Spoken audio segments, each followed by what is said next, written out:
The branding iron was close enough to burn Celine's eyelashes when a golden peach appeared above her head. The iron spelled, useless. Lady Bruna's silver tusks gleamed across the altar. A thunderstorm turned inside her left eye. 3 dukes had offered my father fortunes for the right to marry her into their bloodline. Celine had long black hair, golden brown eyes, and no magic worth naming. So the hall called Bruna a treasure. It called Celine waste.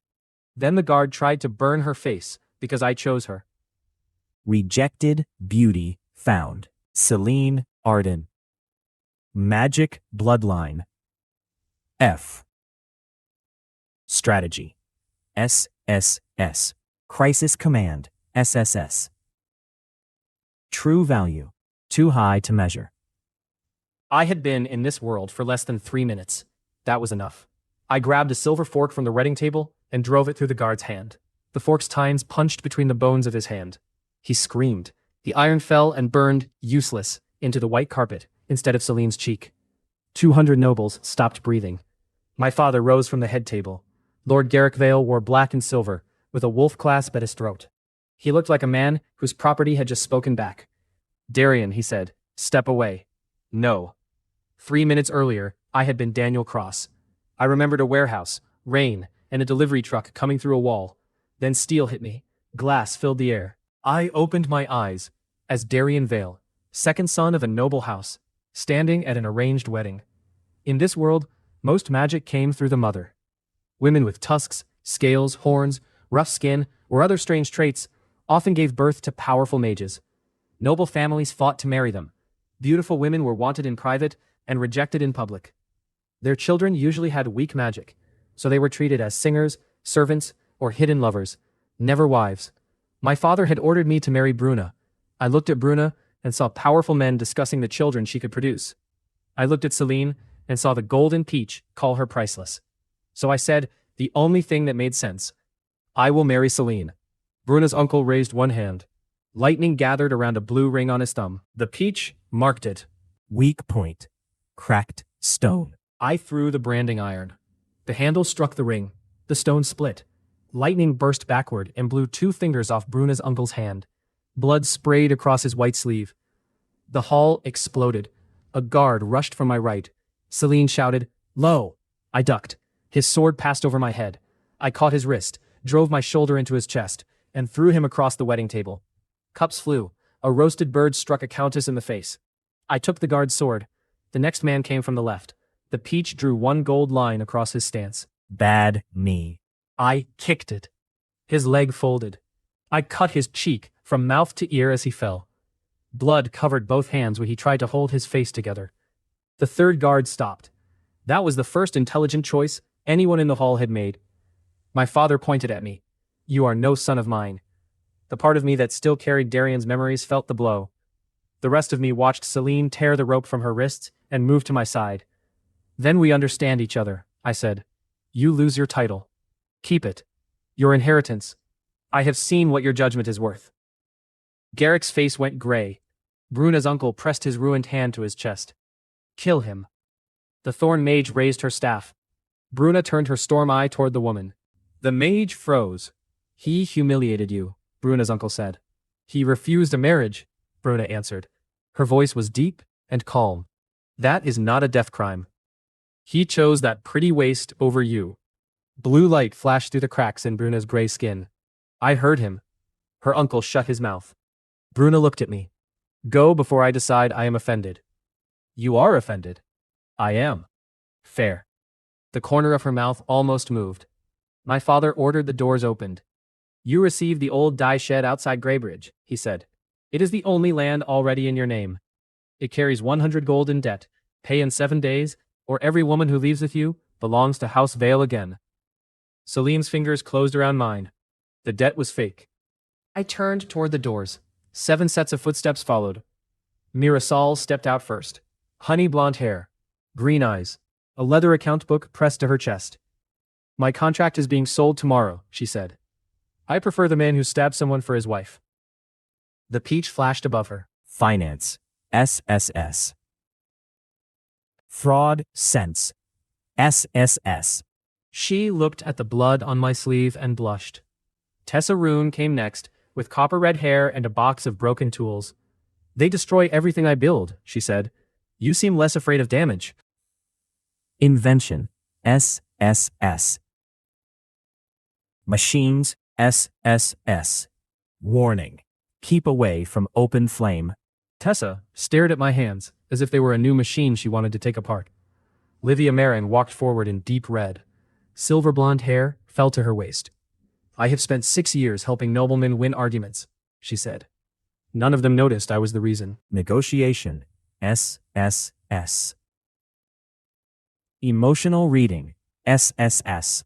Her violet eyes moved over me without shame. I also find decisive men attractive. Celine squeezed my hand. Kaya Bell followed in a muted sewing dress, golden brown braids over one shoulder. I designed your father's coat, she said. He told everyone a dead man made it. Design. SSS. Customer attraction. SSS. She looked at my torn wedding coat. I can improve that. Nessa Reed came next, with strong shoulders, riding clothes, and a stolen loaf under her jacket. I know every road around Braybridge, she said, and I brought dinner. Logistics. SSS. Route memory. The last woman did not step forward. Yara Ven was simply there. Blue-black hair cut to her jaw, gray eyes, dark servant clothes. I was sold once, she said. I will not be sold again. Observation. SSS. Infiltration. SSS. Combat. SS. Hidden fact. Protected Celine for 4 years. Celine stared at her. Yara looked away. 7 women. 1 stolen loaf. 1 bleeding shoulder. 1 false debt. And every woman except Yara was already looking at me as if the wedding fight had been a marriage proposal. Yara looked too. She was simply better at pretending. Tessa leaned toward Mira and whispered, "Do you think he always looks like that after stabbing someone?" Mira whispered back, "I hope so." Celine heard them. So did I. "Come with me." Mira hugged her account book. "What are we becoming?" I looked at the rain outside. A very aggressive investment. The dye shed looked like a building that had lost a fight with time. Half the roof had fallen in. Rain ran down the walls. The front door leaned on one hinge. A dead rat floated in a blue barrel. Nessa stared at it. "I am not cooking that." "No one asked," Mira said. "I wanted no confusion." The peach floated into the center of the room. Golden peach awakened. Rejected beauties found. 7. Class. Peach merchant. Peach points. 0. I closed my eyes. "Peach merchant," I muttered. Mira tried to keep a straight face. "Do not laugh." "I would never laugh at your divine class." She lasted 2 seconds. Then, the peach marked the floor. Broken dye shed. Public value. 4 silver. Hidden resource below floor. Blue fire salt. Time before spoilage.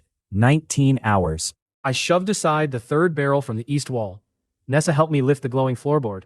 Blue crystals burned beneath the mud like frozen fire. Tessa dropped to her knees. "This should not be here. Can you get it out? With proper tools? 2 days." The peach opened a new window. Quick method. Hot water. Wood ash. Clean cloth. Copper pot. Time. 3 hours. I read the list aloud. Tessa's blue eyes widened. "That will work." Celine looked around once. Nessa finds a cart and pot. Mira counts what we can spend. Tessa handles the salt. Kaya cleans and wraps it. Yara watches the road. Livia goes with Darian to the buyer. 6 problems became 1 plan in less than 10 seconds. The peach had not lied about her. "Do it," I said. Celine's face changed when I obeyed her without question. Not surprise. Something warmer. 3 hours later, Kaya wrapped 2 pounds of glowing blue fire salt in black cloth and tied it with gold thread from Celine's ruined dress. Current value. 312 gold. Best buyer. Master Pell. Royal order. Due before sunset. Opening offer. 10 gold. Maximum price. 300 gold. Perfect deal ready. Master Pell's guards led us into the Royal Ink Workshop the moment the salt glowed through the cloth. Pell was thin, ink-stained, and already sweating.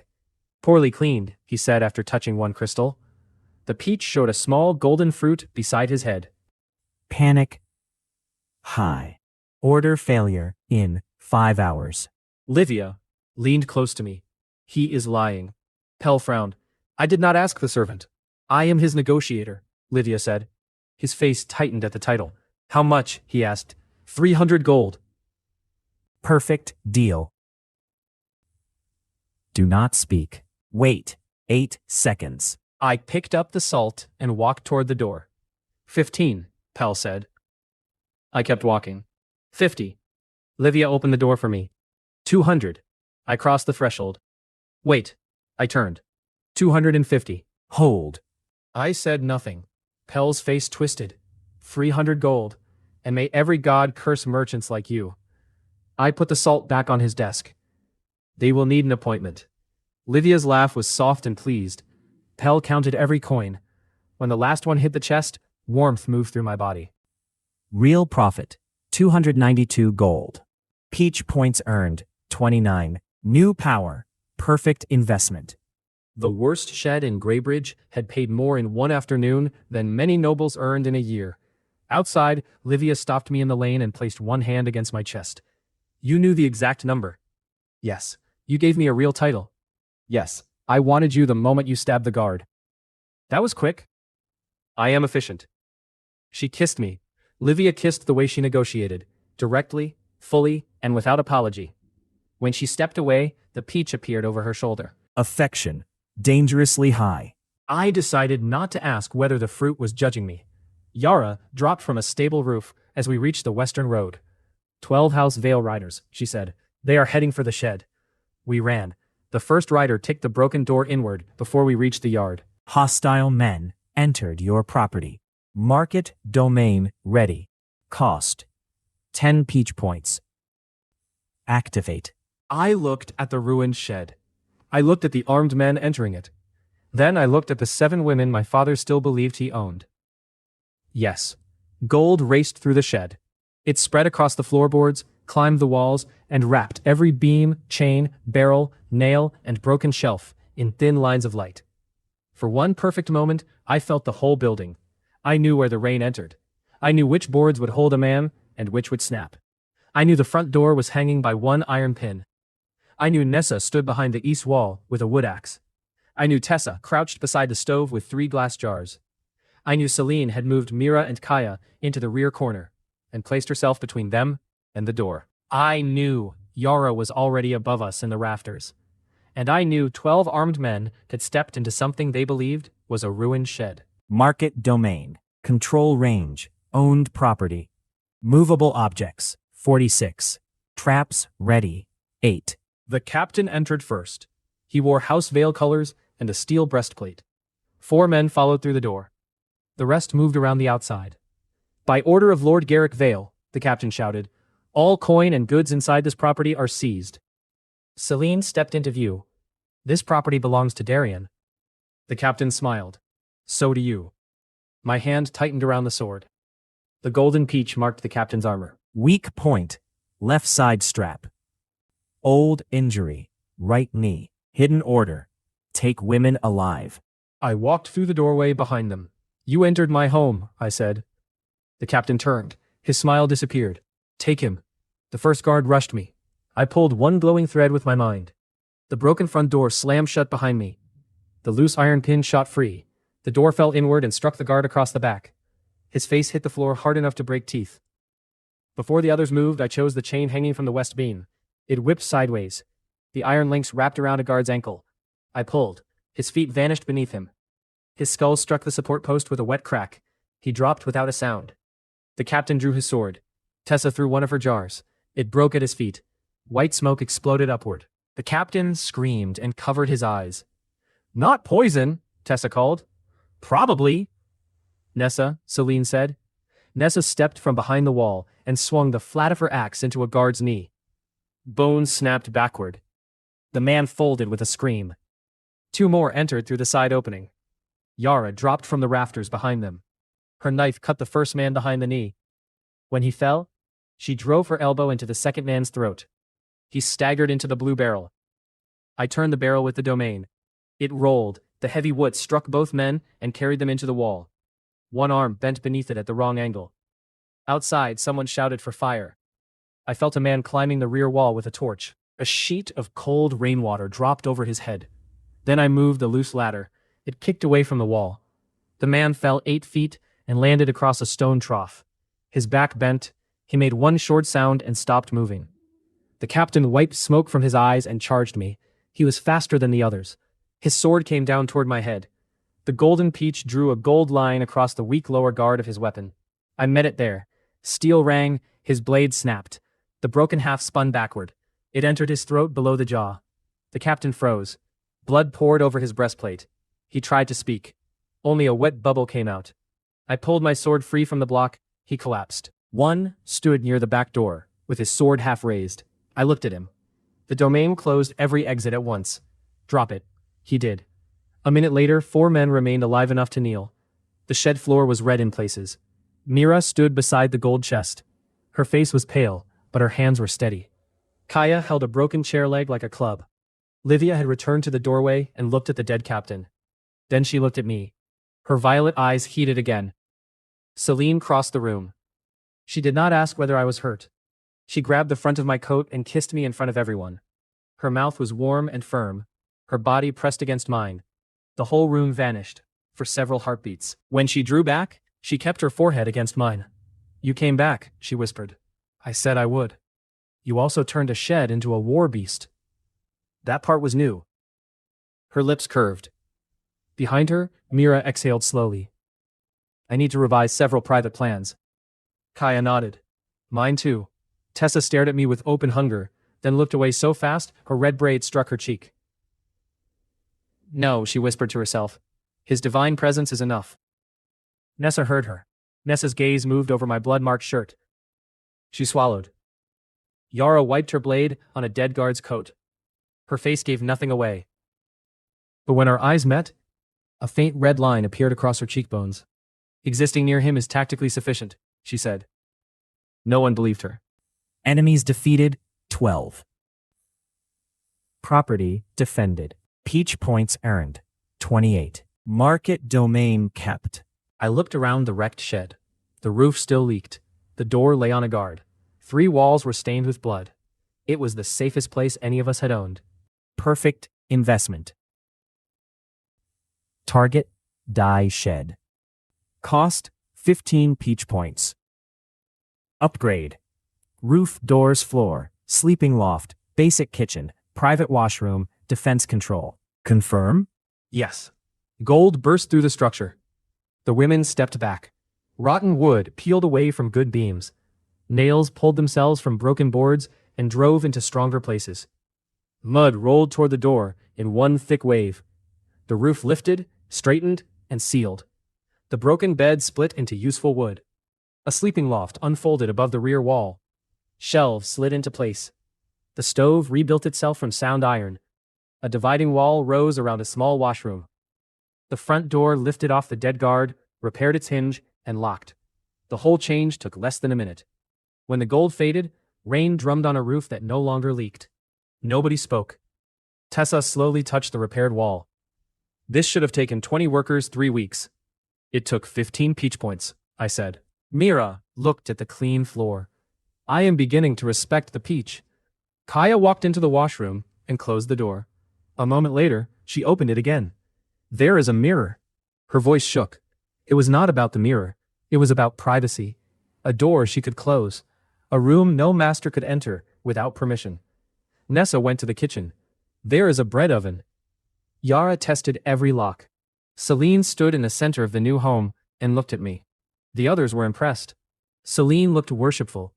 Not because I had repaired wood, because I had turned my father's punishment into safety before the blood on the floor had dried. We handed the surviving guards to the Western Gate Watch with the false order tied around their captain's broken sword. By midnight, the bodies were gone. Tessa and Nessa scrubbed the floor. Mira counted the gold. Kaya found clean bedding in a nearby shop. Livia sent word to Master Pell that future business required written protection. Yara checked the road twice. Celine cleaned the cut on my shoulder.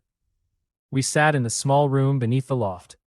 She had changed into a simple black dress Kaya adjusted for her. The fabric fit her waist and fell across her legs in a way that made it hard to think about debt. "You are staring," she said. "You are my wife." "Not yet in every sense." I met her eyes. She moved closer. "I crushed on you before you chose me," she said. "I thought it would pass, because men like you never choose women like me. Noble men. Men with futures. I have a shed. You have 7 women who would follow you into a burning city. That sounds less safe than a future." Celine placed her hand against my chest. "I do not want a slow courtship, Darian. I watched you lose everything rather than let them mark me. I watched this building obey you. I have spent years being told I might be beautiful enough for a hidden room, but never worthy of a name." Her fingers curled in my shirt. "You gave me your name in front of the kingdom's best bloodlines." I touched her face. "Then take the rest of me too." She kissed me. Later, the new loft proved stronger than it looked. The Golden Peach did not give me a report. I woke before sunrise with Celine asleep against my chest. For a few quiet seconds, the world contained only her black hair across my arm, warm skin, and the steady sound of rain above a roof that did not leak. Daily cost for 8 adults. Current coin 296 gold. False debt due in 6 days. Unused hidden value nearby. High. Even an all-powerful Peach believed in morning expenses. Celine opened one eye. "Is it speaking to you?" "Yes." "Does it approve of me?" Affection. Complete devotion. Physical compatibility. Excellent. I cleared my throat. "It has no complaints." She smiled against my shoulder. When we came down from the loft, everyone was already awake. Mira sat at the table with the money chest open. She looked at Celine's calm face, then at the marks my shirt collar did not fully hide. Her eyes narrowed with quick math. "First wife advantage confirmed," she said. Celine poured herself water. "You may file a complaint." "I intend to file an application." Tessa dropped a copper spoon. Nessa looked very interested in the bread oven. Yara disappeared into the washroom. Kaya grinned. Livia merely said, "Good. Now the rest of us know he survives." Celine took the seat beside me and crossed one long leg over the other. Her black dress was simple, fitted, and more commanding than half the formal gowns at the wedding. "Work first," she said. 7 disappointed faces turned toward her. I understood at once that the business might be easier than the household. The Golden Peach showed 4 products in gold above the old work table. Clear soap. Public quality, high noble. Cost per bar, 2 copper. Expected price, 8 silver. Sealed food jar. Food life, X4. Long burn lantern, burn time, X3. Simple water filter. Illness risk, -80%. None of them were magical. That was why the city had ignored them. Magic could light a hall, but only a mage could maintain it. A good lamp helped anyone. Healing magic could cure disease, but healers were expensive. Clean water stopped people from getting sick in the first place. Before I finished describing the filter, Tessa leaned over the table. "We can make all 4. "How long?" "A month." The Golden Peach opened perfect investment. Target. Tessarune. Invention speed X5. Machine sense SSS plus. Cost 10 peach points. Target. Workshop. Build. Speed X20. Waste 52%. 2%. Cost 12 peach points. We had 32 points left. I invested 22. Gold wrapped around Tessa. Her blue eyes widened. She grabbed the table. For a moment, I thought she was in pain. Then she looked at the broken lantern in the corner. "I know why the oil channel clogs." She turned toward the stove. "And how to keep soap temperature even." Then toward the wall. "And the wall could hold a pedal press if we moved the support by 6 inches. Her words came faster. Tessa ran into the workshop and began pulling tools from her box. The building answered her. A workbench unfolded from the wall. Copper pipes slid into place. A press rose from the floor. Shelves filled the space above it. Tessa laughed. It was bright, wild, and almost hungry. She looked at me as if I had reached into her chest and unlocked a cage. Then she rushed over, caught my face in both hands, and merely kissed me. She stopped less than an inch away. Her eyes crossed slightly as she looked at my mouth. "Divine presence," she whispered. "What?" "Enough." She released me and fled back to the workshop. Nessa watched her go. How long do you think that lasts? An hour, Mira said. 10 minutes, Kaya said. Yara said nothing. She had moved 3 feet farther away from me. Kaya took control of the front room. She cut ruined cloth into measuring strips. She sent Nessa for paint, Mira for glass, and Livia for a sign maker. When I asked what she needed from me, she pointed to the center of the room. Stand there, because no merchant king of mine will greet customers dressed like a stabbed waiter. She measured my shoulders, chest, waist, and legs. Her hands were professional. Mostly. When the tape circled my waist, her fingers rested against my stomach, longer than cloth required. She looked up. Her amber eyes did not pretend innocence. You have a good frame. I carried boxes in my old life. I do not know what that means. It means I was too cheap to hire enough workers. That is the least attractive thing you have said. I learned. Good. She brought dark cloth over my shoulders and pinned it into shape. The coat became charcoal black with narrow gold trim. A deep blue waistcoat showed beneath it. The fit changed the way I stood. Kaya stepped back. Everyone looked. Mira slowly closed her account book. Livia bit her lower lip. Celine's expression remained calm, but one hand tightened around her cup. Nessa stared at the floor, as if the boards had become deeply interesting. Tessa shouted from the workshop, I can feel you all staring at him from here. Kaya walked around me once. Then she placed her name, in tiny gold thread, inside the collar. Kaya Bell. For years, other people had worn her work and erased her. I turned the collar so the others could see the name. This mark goes in every piece you design. Kaya stared at it. Her confidence broke for one breath. Then she caught my coat, pulled me down, and kissed me. Her mouth was warm and fierce. Her body pressed against mine without shame. When she let go, her eyes shone. I crushed on you the moment you threw the branding iron, she said. I was going to wait until the shop opened. It has not opened. I changed the schedule. Celine took another drink. After the sign, she said. Kaya looked at her. Celine lifted one brow. Kaya smiled slowly. After the sign. We named the shop 7 Lanterns because Tessa's first 7 Longburn lamps hung across the front. Kaya painted the name in gold. Mira set fixed prices below each product. The idea caused an argument with our first customer. A woman picked up a bar of clear soap. How much? 8 silver, Mira said. The woman frowned. For me? For anyone. What if I am rich? 8 silver. What if I am poor? Mira considered her dress. Still 8 silver. The woman leaned closer. Where is the trick? She bought 2 bars because she did not trust us. By noon, she returned with 5 friends. By sunset, the line reached the road. The golden peach floated over customers and marked what they needed most. Drinking water causes stomach pain. Best product. Filter. Winter oil cost too high. Best product. Lantern. Baker loses fruit to rot. Best product. Sealed jars. I did not need to pressure anyone. The peach showed who needed each product, and I showed them what it did. The shop earned 38 gold on the first day. Real profit. 31 gold. Peach points earned. 3. Peach points available. 13. On the 3rd day, we earned 70. On the 5th, we earned 112. The golden peach counted the next 4 days of profit. Peach points earned. 21. Peach points available. 34.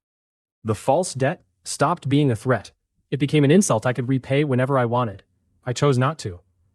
My father expected me to arrive at House Vale begging on the 7th day. I intended to arrive with witnesses and demand the original debt record. Mira helped me prepare. She sat beside me late on the 6th night, wearing her fitted cream jacket and small jeweled glasses. Everyone else had gone to sleep or work. Celine was checking the city watch report with Yara. Mira laid 3 papers before me. The debt is false, she said. The shed was given to you without cost 6 years ago. Your father added the debt this morning. How do you know? The ink is fresh. The seal record is old. And Lord Vale's clerk uses a 7 with a cut through it. This one does not. The golden peach confirmed every word. False contract. Creator. Orvin Hale's debt office. Linked enemy. Greybridge Merchant Guild. So my father was not acting alone. Guildmaster Orvin Hale had helped create the trap. Mira removed her glasses. You trusted me with 300 gold before you knew whether I would steal it. The peach said you would not. Her mouth opened. I added, I would have trusted you anyway. Mira's fingers tightened around her glasses. Mira stood, walked around the table, and sat on my lap. Direct, efficient. Very Mira. I have been in love with you for 6 days, she said. That seems financially reckless. I calculated the risk. And? She took my face between her hands. The expected return is enormous. She kissed me. Mira tasted faintly of sweet tea. She was playful, until I pulled her closer. Then, the teasing vanished. Celine said you do not want lies inside the household. I do not. I want you. I want the company. I want enough gold to make every man who stole my work choke on the number. Reasonable. And I do not want to wait because someone decided romance requires 12 meetings and a moonlit garden. Also reasonable. The bedroom door closed behind us. The next morning, Mira updated the household account. Under personal expenses, she wrote, One very profitable night. Priceless. Celine read it. Then she crossed out the line. Mira looked offended. Celine wrote beneath it, Not a business cost. Mira considered that. Fair. On the 7th morning, we walked into House Vale through the same doors we had left in blood. I wore Kaya's charcoal coat. Celine wore fitted black with a gold belt. Mira carried the account book. Livia wore deep red and a smile that made guards forget their questions. Yara followed in black trousers with knives hidden along her waist. The others remained at 7 lanterns because I expected my father to try something stupid while we were gone. I was correct, but first came the debt. Garrick received us in the smaller audience room. He sat beneath the silver wolf of House Vale, with Guildmaster Orvin Hale beside him. Orvin was thick through the chest and stomach. Gold rings covered his fingers. His burgundy coat cost more than our first workshop. His small brown eyes moved over Celine, Mira, Livia, and Yara. He did not hide the way he looked at them. The golden peach displayed his worth. Orvin Hale. Public wealth. 18,400 gold. Real wealth. Negative 6,200 gold. Main weakness. Debt. Fear. Fair competition. I almost smiled. My father looked at my coat. Then he looked at the women beside me. You came to pay. No. The triumph in his face lasted half a second. I placed the false debt on the table. I came to watch you explain this. Orvin leaned back. Garrick did not touch the paper. You owe 100 gold. Show the original record. The family seal is on that page. The ink was placed yesterday. The seal was pressed from an old copy. The writer works for Guildmaster Hale. Orvin's ring stopped tapping. Mira opened her account book. House Vale property records show the dye shed transferred without debt 6 years ago. The Western Land Office holds a matching copy. Garrick looked at her as if a chair had begun speaking. You were not asked. That must be difficult for you. I am still correct. Orvin stood. You operate an illegal shop outside guild rule. No law requires guild membership for goods made on private land, Livia said. Orvin's gaze moved to her. And what are you supposed to be? My negotiator. He laughed. Livia did not. The laugh died alone. Perfect deal. Orvin's current need. Make you close voluntarily. His offer. Guild membership for 60% ownership. Best response. Refuse in public. Orvin spread his hands. You are young. You had one lucky week. Join the guild.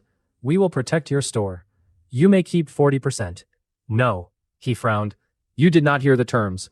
I heard theft wearing perfume. Yara made a tiny sound. It might have been approval. Garrick struck the table. Enough. Pay the debt, or the women return here. I took out 100 gold and placed it beside the false contract. Celine's face did not change. My father smiled. Then I placed a second paper on top of the coins. These coins do not prove the debt is real. 12 people at the Western Land Office have Mira's evidence. Touch any of the women, and every copy goes public. Garrick looked at Orvin. Orvin looked at me. For the first time, both understood that the shed had not made me desperate. It had made me dangerous. I left the gold because I could afford the insult. The golden peach chimed as we walked out. Threat ended. Household ownership claim broken. Peach points earned. 8. Peach points available. 42. Orvin began the blockade that afternoon. Every legal supplier in Greybridge received the same warning. Sell wood, oil, herbs, sand, cloth, metal, or food to 7 lanterns, and the guild would end their contracts. By evening, 3 carts turned away from our road. By morning, our lamp oil was low. Orvin expected the shop to starve. The Golden Peach showed me the parts of Greybridge Orvin had ignored. I climbed the roof of 7 lanterns and looked across Greybridge. Failed farm. Good soil. Bad debt. Empty pottery. Owner denied guild entry. Widow's storehouse. 80% unused. River route ignored. 40% faster. Old glass workshop. Master quality. No buyer. The guild had not built Greybridge trade. Orvin kept farmers poor, closed workshops that refused his fees, and took homes when one payment was late. He had strangled every person outside his circle. I spent 18 peach points. Peach points left. 24. Nessa's route sense rose from SSS to something the system marked SSS+. She closed her eyes over the city map. I can bring oil from the northern farms by river, she said. The guild road takes 2 days. My route takes 11 hours. Tessa rebuilt 3 abandoned presses. Mira offered fair contracts to people Orvin kept poor. Kaya gave every supplier a small gold lantern mark to place over their door. Livia told them exactly what my protection meant. Yara found the 2 spies hidden among the first workers. The Peach showed me the exact people Orvin had missed. My points turned their worn tools into machines that outworked guild shops. Market Domain watched every torch and stranger near our doors. Orvin tried to cut off my supplies, and instead handed me better ones. 3 days after the blockade began, 7 lanterns had more goods than before it. The northern farmers earned 4 times their old price. The pottery reopened. The widow's storehouse became our first warehouse. Orvin's suppliers began visiting after dark. The Golden Peach marked each one. Wants to leave guild. Fears, debt, seizure. Needs guaranteed buyer. I gave them contracts simple enough to explain in one breath. We buy what meets the standard. We pay on delivery. We do not take your home. They signed. By the end of the week, Orvin had blocked us from his network and accidentally built me my own. That was when he set knives. Celine and I left the river warehouse near sunset with 6 supplier contracts inside her map case. Yara had gone ahead to check the western road. The alley beside the old tannery looked empty. The Golden Peach painted one drainpipe red. Poison present. Then a man dropped from the roof. I pulled Celine backward. A black blade passed where her throat had been. 2 more men rushed from the alley mouth. A 4th blocked the road behind us. Contracts, the leader said. Then the woman. Celine drew the dagger Yara had given her. No. The leader smiled. Pretty things should know when to be quiet. I saw 4 gold marks. Leader. Old right knee. Rooftop man. Broken rib. Left side. Rear man. Fears fire. Front man. Poison blade. No antidote. Stay to my left, I told Celine. The front man attacked. I caught his wrist and drove it into the wall. The poisoned tip scraped across his own forearm. He froze. The cut was tiny. His fear was not. No antidote? I asked. He began screaming before the poison took hold. The roof man jumped. Celine stepped forward and stabbed into his left side, exactly where the Golden Peach had marked the old break. He lost his breath and folded around her blade. The rear man rushed. A dark shape struck him behind the knee. Yara rose from the shadow as he fell. Her knife opened the back of his leg. Blood ran into his boot. The leader came at me with a short axe. I kicked his right knee. It bent sideways. I took the axe and held the edge beneath his chin. Who paid you? He spat blood. Go to hell. The Golden Peach marked his coat pocket. Proof, guild debt token. I removed the token. The leader's face changed. That was answer enough. The poisoned man had stopped screaming. Foam gathered at his mouth. Celine looked at the body, then at the blood on her hand. Her breath shook once. I touched her wrist. You saved me. I know. She looked into my eyes. Then she kissed me in the bloody alley. Yara turned away with great discipline. Her ears became red. Divine presence is enough, she whispered. Celine broke the kiss and looked at her. For how long? Yara stared at the opposite wall. I did not set a date. The guild debt token gave us proof of Orvin's attack, but not enough to remove him. Greybridge officials had eaten at his table for years. The token would disappear, and the attackers would become unknown thieves. Make him attack us, where the whole city can see the result, Celine said. Orvin offered the perfect stage himself. Every autumn, the guild held the Greybridge Trade Festival in the central square. Farmers brought harvest goods, Workshops showed their best products. Nobles walked between stalls, while Orvin collected a fee from every sale. This year, 7 lanterns received no place. A guild notice appeared on our door. Unsafe goods. Unlicensed workers. You may not enter. Kaya read it twice. Then she tore it in half. He used crooked spacing. I believe the larger problem is the ban, Nessa said. They can both be crimes. The Golden Peach showed an empty field outside the western gate. Old cattle market. Owner. City. Rent for 4 days. 22 gold. Customer value. Extreme if cleaned. Market domain. Available after rent. I rented it. Orvin owned the central square. I would build a better festival across the road. Clean ground, fixed prices, free water, food that did not taste like boiled leather, delivery for large goods, product tests customers could see, and one rule that made Mira clutch her chest. Refunds? She asked. If a product fails, we return the money. Even after we have touched the money? Yes, she looked at Celine. He is beautiful, but sometimes beauty hides madness. The Golden Peach marked what visitors hated most about the official festival. False weights. Hidden fees. Dirty water. Theft. No shade. I spent 20 peach points on the rented field. Peach points left. 4. Gold crossed the mud. Paths hardened underfoot. Covered stalls rose in clean rows. Water tanks connected to filters. Locking storage appeared beneath every counter. A small stage lifted at the center. Kaya designed black and gold signs large enough to read from the city wall. Tessa built a soap cutter, a lamp tester, and a jar press for public demonstrations. Nessa arranged carts so customers could enter from one side and leave from another without blocking the road. Mira set prices. Livia invited nobles who hated Orvin, but feared being first to oppose him. Yara placed guards where the Golden Peach marked the highest theft risk. Celine stood over the full plan. Orvin will send someone to start a fight. Market domain will see them. He may use fire. Tessa? Tessa held up a new water hose. This time it is probably only water. Everyone stepped farther from her. On the night before opening, Kaya found me hanging the final gold lantern over the stage. She wore her black and gold uniform. The fitted trousers and sharp sleeveless jacket made her look like the owner of a royal fashion house, not a woman my father had hidden in a sewing room. Her name shone on every banner. She looked around the field. I used to imagine one dress with my name inside it, she said. Now the whole gate can see me. You built something worth seeing. You gave me the place. The peach found the field. Kaya walked closer. You chose to spend the points. Her fingers slid beneath my coat collar, touching the stitched name she had placed there. You chose to wear my work. I placed my hands on her waist, and you changed the schedule.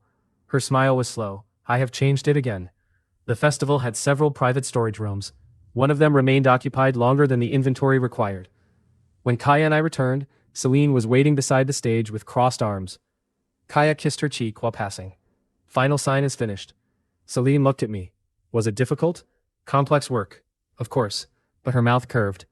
The Western Market opened at sunrise. By the second hour, it held more people than Orvin's Central Square. A baker dropped one of Tessa's sealed jars from the stage. It struck the boards and did not break. The crowd cheered. A healer tested filtered river water and declared it clean. The crowd bought every filter we had. A noble woman demanded a lower price because of her title. Mira pointed to the sign. 8 silver. I am Baroness Elwa. Congratulations. 8 silver. The Baroness bought 6. Across the road, Orvin's festival remained half empty. By noon, I could see him at the city gate in his burgundy coat. He watched farmers, nobles, workers, and servants choose our field. The Golden Peach floated over him. Panic extreme. Debt payment due. 12 days. Festival loss will cause default. I walked toward the gate. Orvin met me halfway. You rented cattle mud and call it a market. I cleaned it. You are making a mockery of city trade. No, I am showing the city what trade looks like without you. His face darkened. A young man pushed through the crowd behind him and threw a bottle toward our cloth stall. Yara moved first. She caught his wrist. The bottle fell. Tessa's hose blasted the man across the road before the fire oil could spill. He hit Orvin's legs. Both went down. The crowd laughed so loudly that people inside the official square turned to see what they were missing. I picked up the bottle with a cloth. A guild storage mark was burned into the cork. Orvin saw it. So did 50 witnesses. He stood quickly and left the man behind. The official festival collapsed by evening. Our 4-day market earned 480 gold. Peach points earned, 48. Peach points available, 52. Orvin earned debt. Livia waited until the final customers left. She had spent the day in a deep red dress, turning suspicious nobles into smiling buyers, and turning Orvin's old allies into future witnesses. A duke had offered us a royal contract if Livia joined him for a private dinner. I had refused before she answered. Now she found me alone behind the stage. You cost us a large order, she said. He wanted to buy access to you. I know. I do not sell people. I know that too. She removed her black jeweled choker and placed it in my hand. When men looked at me before, I knew the price they expected. Her voice lost its polished edge. When you look at me, I know you want me, but you still ask what I want. She stepped against me. You, without a slow dance around the answer. Her kiss was softer than the first one outside Pell's shop. The rest was not slow. When we returned to 7 Lanterns near dawn, Mira was drinking tea with Celine and Kaya. Mira looked at Livia's missing choker. Another application approved. Livia took the cup from her hand. I skipped the form. Tessa sat at the far end of the table, pretending to study a machine drawing upside down. Nessa cleaned a route buckle that was already clean. Yara read a romantic novel hidden inside a security report. All 3 looked at me. All 3 looked away. Tessa whispered, "Divine presence." Nessa nodded once. Enough. Yara turned a page. Her book was upside down too. Orvin attacked 2 nights later. By then, 7 Lanterns was no longer only a shop. The festival prophet bought the widow's warehouse, the empty pottery yard, and the narrow building between them. The Golden Peach joined all 4 properties into one market domain. The original shed remained at the center. We had repaired it, but we had not hidden it. The first table still stood beneath the sleeping loft. The first cleaned blue barrel remained beside the wall. Celine wanted us to remember the place where the world expected us to fail. Around it, Gold had built something larger. The front shop faced the road. The workshop stood behind it. The warehouse ran along the east wall. A covered yard held carts and delivery horses. A cargo lift moved goods between 2 floors. Tessa had placed water pipes through the ceiling after the festival fire attempt. The Golden Peach marked every part. Connected property, 4. Market domain level, 3. Controlled objects, 612. Defense options, 47. It looked like a merchant center. It felt like a fortress waiting for an excuse. The excuse came shortly after midnight. Yara woke me by placing one hand over my mouth. I opened my eyes to find her leaning close enough that her blue-black hair brushed my cheek. 43 men, she whispered. Front road, roof, and east alley. 2 have fire staffs. I nodded. Her hand remained over my mouth for 1 second longer than needed. Her gray eyes lowered. Then she pulled away as if burned. The divine presence has become a security problem, she muttered. Still enough? No. She frowned at herself. Not relevant. Selene was awake before we reached the stairs. She wore a short black coat over her nightdress and held the city map in one hand. No customers tonight, she said. 6 workers sleep above the warehouse. Nessa takes them through the rear wash tunnel. Mira protects the records. Kaya uses the signal shutters. Livia keeps one front window open so the street sees who attacks us. Tessa prepares the water lines. Yara takes the roof. She looked at me. You control the building. The Golden Peach flashed over Celine. Perfect investment available. Target, Celine. Cost, 12 peach points. Crisis command, SSS plus. Enemy prediction, unlocked. I spent the points. Peach points left, 40. Gold passed through her eyes. Celine looked toward the ceiling. Roof team will enter first, she said. The front group waits for fire. A second later, tiles shifted above us. I activated market domain. Gold lines spread through the merchant center. Every wall became part of my body. Every lock became a finger. Every cart became a fist. Hostile assets, 43. Civilians, 14. Enemy leader, Captain Voss. Hidden employer, Orvin Hale. Special threat, Fire Mages 2. Move, I said. The attack began. 6 mercenaries lowered themselves through the roof window above the workshop. I waited until all 6 were inside. Then I closed the metal roof cover. They looked up. Tessa smiled from behind a reinforced screen. Do you know what happens when hot metal meets cold water? One mercenary raised his fire staff. The ceiling pipes opened. Water crashed down. Steam exploded through the workshop. The fire mage screamed. Skin peeled from his hands as the overheated staff split. The man beside him took a brass shard through the eye. Tessa pulled a lever. The work tables folded against the walls. The wet floor tilted. 5 living attackers slid toward the cargo chute. They struck one another in a knot of armor and limbs. I opened the chute. The fall to the lower storage floor was 12 feet. The sound below included several bones breaking at once. At the front, 26 men charged the shop doors. Kaya opened the center shutter, just enough for them to see Livia standing inside. She wore red. Of course she wore red.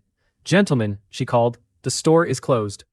The second fire mage raised his staff behind the front line. I opened the water tank above the awning. Filtered water slammed over him. His spell flashed inside the soaked staff and blew fire across his own face. Then the others rushed Livia. I opened the doors. The first 8 entered. I closed them behind the 9th. Metal bars dropped from the ceiling and divided the shop into 3 narrow lanes. The attackers stopped. Shelves moved. A wall of soap, jars, lamps, and reinforced wood pushed the first group sideways. One man tried to climb. I tipped the top shelf. A crate of sealed jars struck his shoulder and drove him down. The shelf continued moving until his head met the stone wall. His helmet bent inward. Blood ran from beneath it. The second group swung axes at the bars. The golden peach marked one weapon. Weak point. Handle. I snapped the display counter forward. Its edge struck the axe haft. The wood split. The iron head spun free and buried itself in another attacker's mouth. Teeth and blood hit the glass behind him. The third group began to panic. Livia stood beyond the bars, untouched. Your employer did not explain the building, did he? The men looked toward the doors. I locked them. On the roof, Yara moved through 3 attackers. I felt each footstep through the tiles. One man reached for her from behind. I lifted a roof vent beneath his boot. His ankle rolled. Yara turned and cut his throat. Blood sprayed across the gold-lit tiles. Another swung a club. She ducked. I shifted the roof ladder into his path. He fell forward. Yara's knife entered beneath his chin. I opened the edge shutter. He stepped through empty air and fell into the cartyard.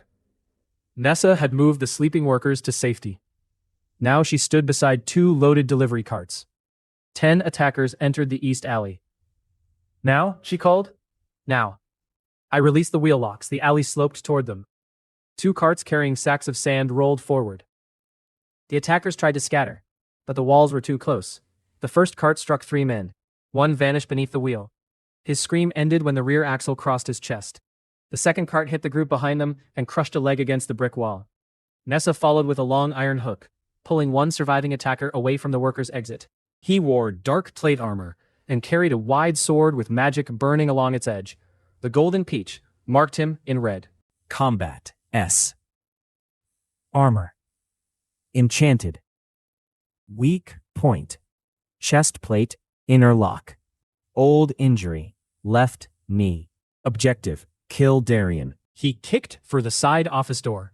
Mira stood inside with the debt records. Voss raised his sword. I dropped the metal shutter between them. His blade struck it. Fire spread across the surface. Mira stumbled backward, but the shutter held. I opened the floor panel beneath Voss. He jumped clear, fast. He cut through the next shelf before I could move it. He was stronger than the House Veil captain. Strong enough to break normal market domain traps. So I stopped using normal ones. I stepped into the yard. Voss saw me and smiled. There you are. He came through the side door. Behind him, the merchant center screamed with steel, steam, water, and dying men. You built a clever cage, he said. You entered it. Orvin paid for your head. Did he pay in advance? His burning sword came from my right. The golden peach drew 3 lines. Dodge left. Strike knee. Break inner lock.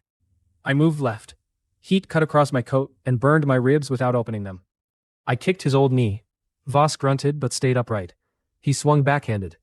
I caught the strike on my stolen wedding sword. My blade broke. Half of it spun away. Voss laughed. I threw the broken hilt at his face. He lifted one arm.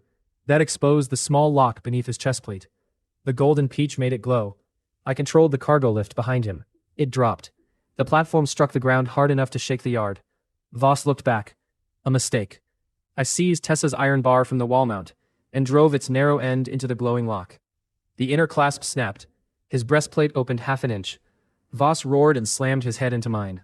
White light burst across my vision. I fell. He raised the burning sword over both hands. Celine shouted my name.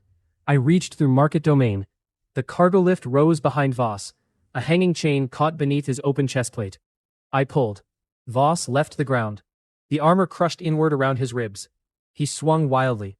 I drove the iron bar through the gap. It entered his chest. His body jerked. I pushed until the bar struck the back of the armor. Voss stared at me. Fire faded from his sword.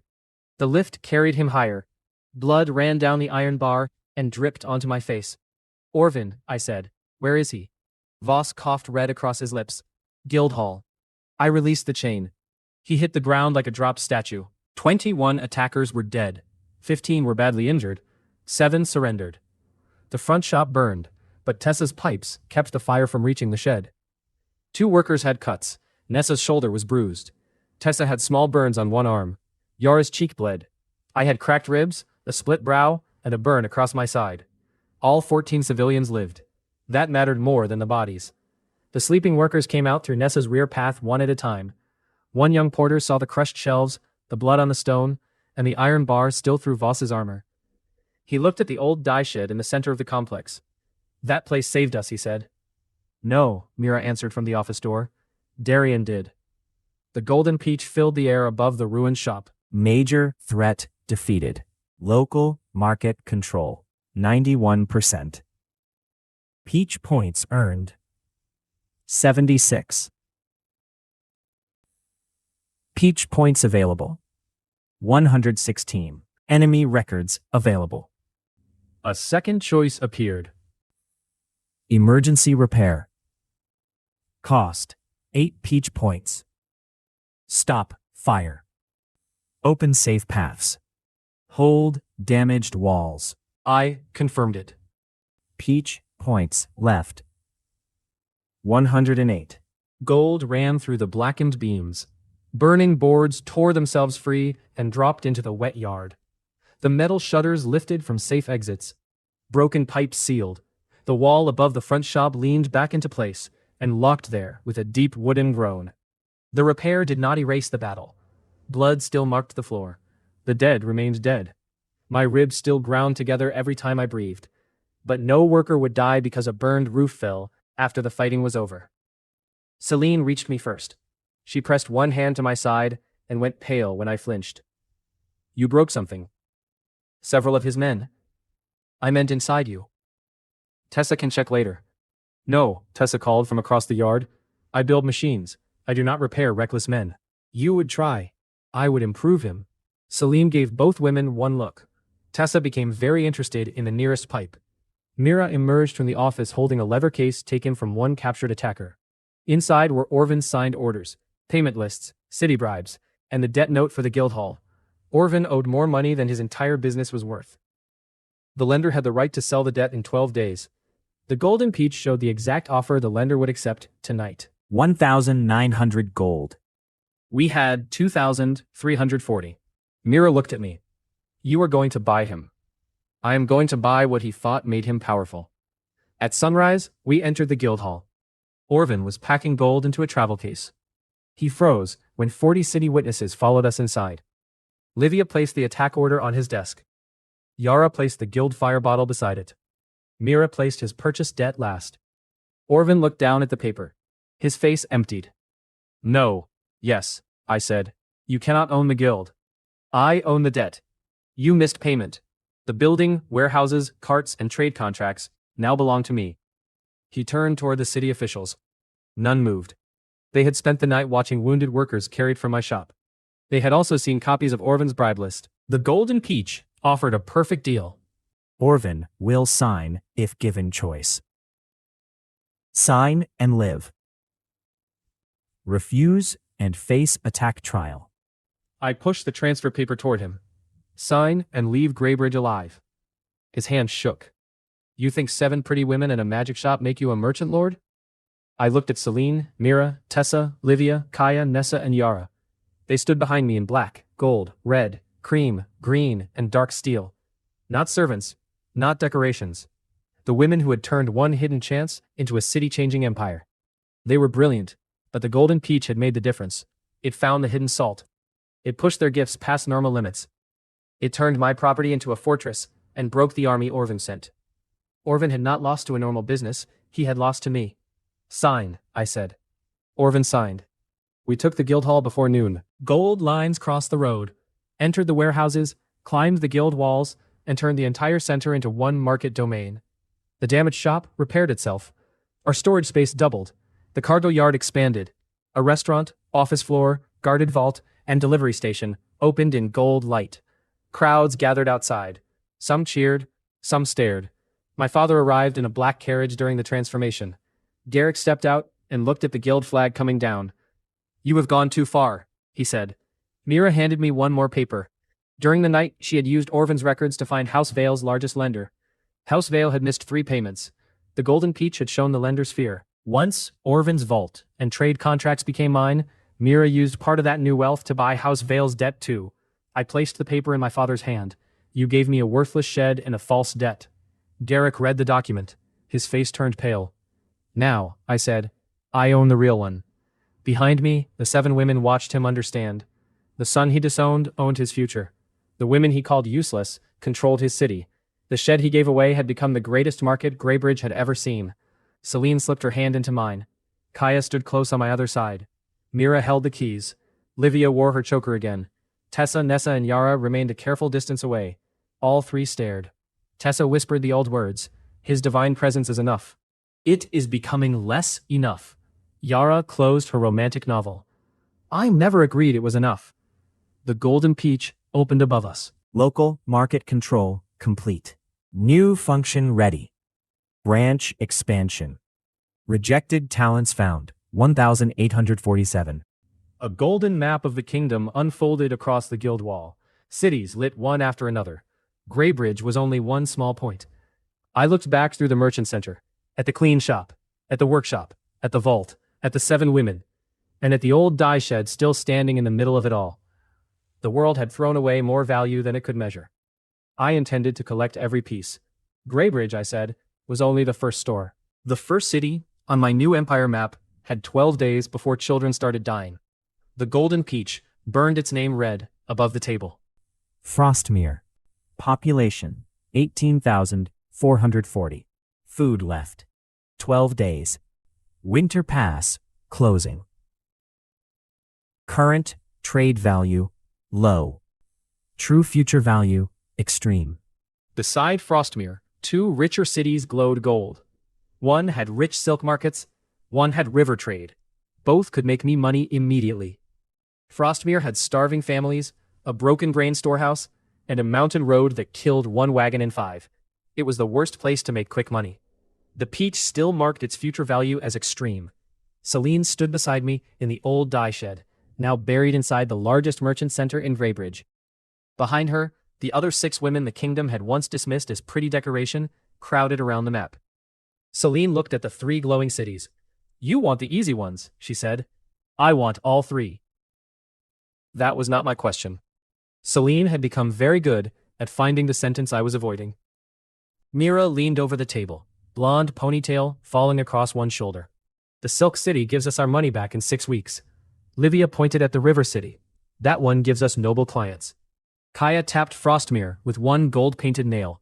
And this one gives us a story. Nessa folded her arms. It gives us dead horses if we use the North Pass. Tessa looked interested. Can I improve the horses? No, Nessa said. Why not? Because I like them alive.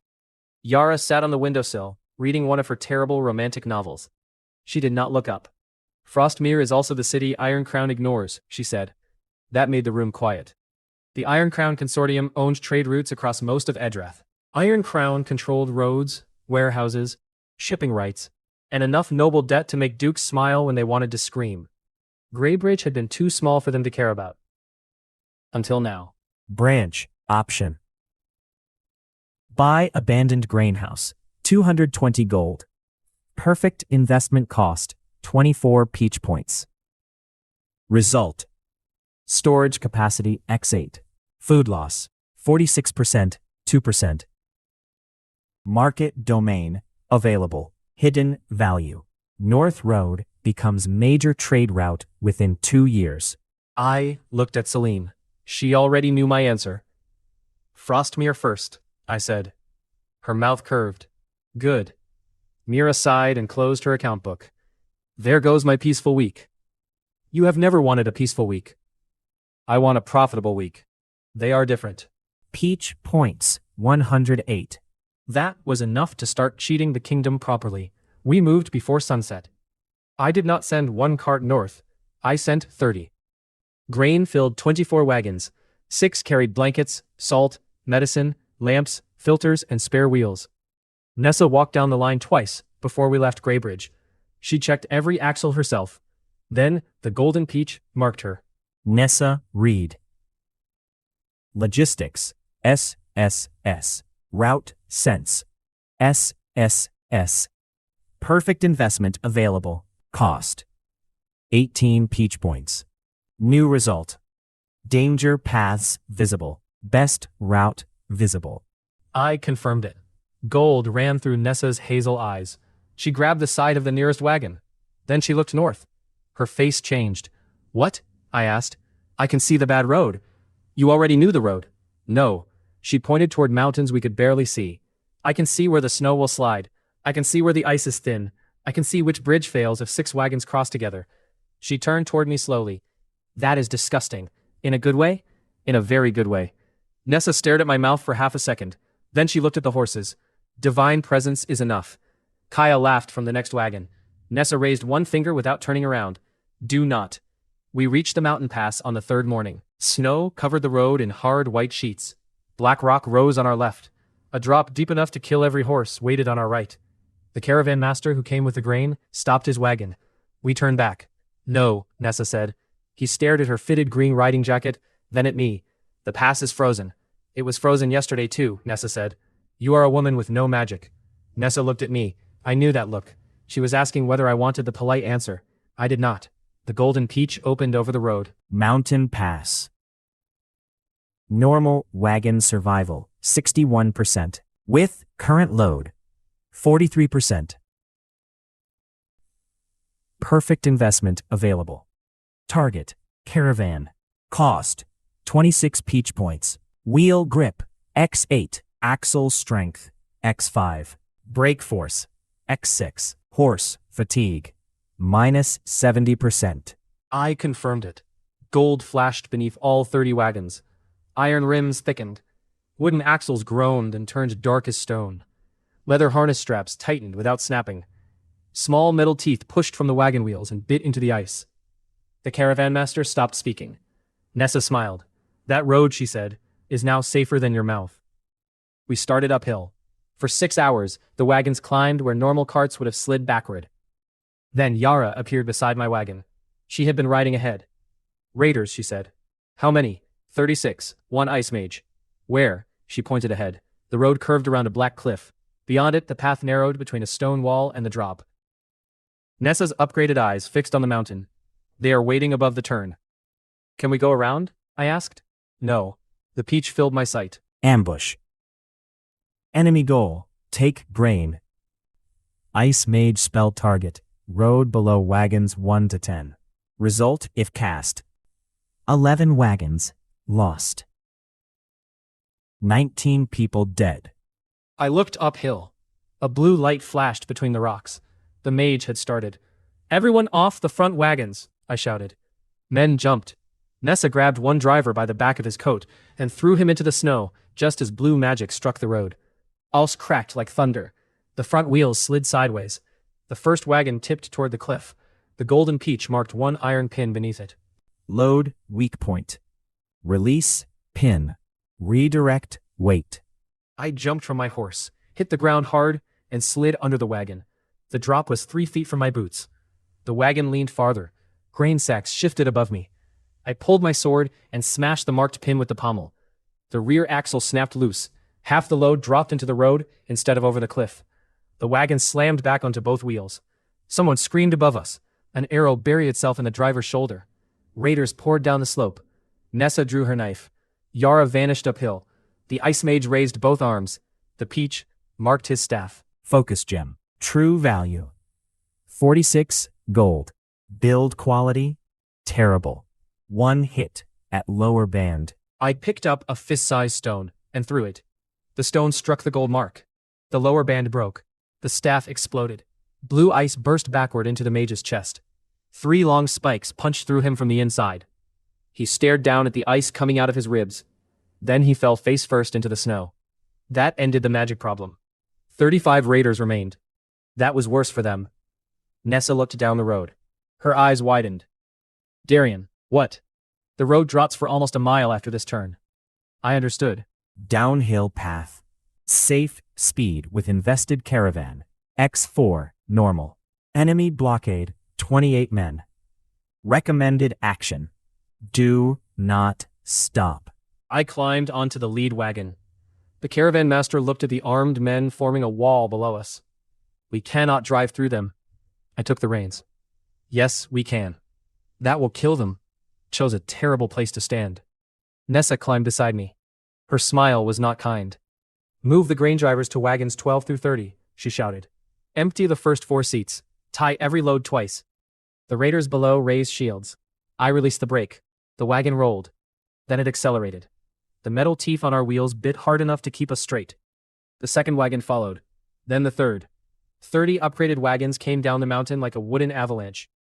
The raiders realized what was happening too late. The first man tried to jump aside.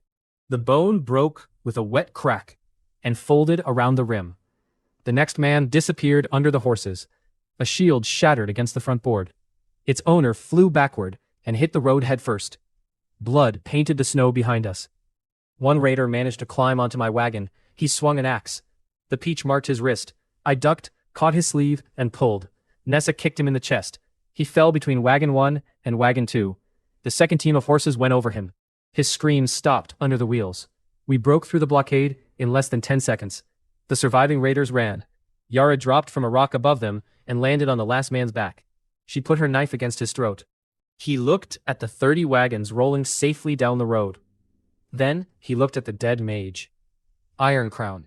That was the first time the national trade lords tried to stop me. They had expected to steal grain. Instead, they lost an ice mage, 23 men, and their understanding of what a merchant caravan was allowed to do. We reached Frostmere before nightfall. The town gates opened before us. People did not cheer. They were too tired. Thin faces watched from windows. A woman held a child wrapped in 2 blankets. The boy's lips were blue. Our first wagon stopped in the market square. I cut the rope on the nearest grain sack. Wheat spilled gold against the snow. A grown man started crying. Property purchased. Market domain available. Perfect investment ready. I spent 24 points. Peach points left, 40. Gold rushed across the square. The rotten grain house shook. Broken roof beams straightened. Stone walls thickened. Old storage pits sealed themselves. New dry shelves rose 3 levels high. Cold vents opened under the floor. The building expanded backward until it was 8 times larger inside than the ruin we had bought. People stumbled away from the walls. A woman screamed. Then, the peach displayed one simple line. Food loss, 2%. Frostmere, food supply, 9 days, 91 days. Frostmere had only 9 days of food left when we arrived. Our grain plus the upgraded storehouse pushed that to 91 days. No normal merchant could have protected that much food so quickly, even with 10 times my gold. The square went silent. A little girl walked to the front wagon and touched a grain sack as if she expected it to vanish. It did not. I crouched beside her. Your mother can buy what she needs at the same price as everyone else. The girl frowned. My mother has 2 copper. Local emergency price. Cost covered by Greybridge profit. Winter grain. 1 copper per family bag. I looked at Mira's written budget. She had already left room for it. Then she can buy 2 bags, I said. That was when Frostmere finally cheered. The sound hit the stone walls hard enough to shake snow from the roofs. That night, after the storehouse closed, Nessa found me in the small room above it. I was looking at the North Road map when she shut the door. She still wore her riding clothes.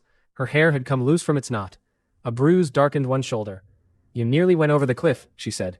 So did the wagon. I care less about the wagon. That Is progress. She came closer. For weeks, Nessa had looked away every time she wanted me. Now she did not. I have been telling myself your divine presence was enough. It was a stupid plan. I was trying to be supportive. You should have stopped me. I value personal growth.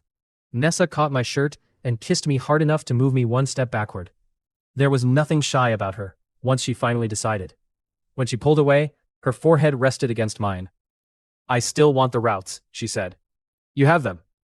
I still want the work. You have that too. Her fingers tightened in my shirt. And tonight, I want you. The map stayed on the table until morning. The golden peach had no comment. For once, the fruit showed survival instinct. By the time we left Frostmere 4 days later, the first 7-lantern branch had already paid for half the grain we brought north. That was not the part that scared the local guild.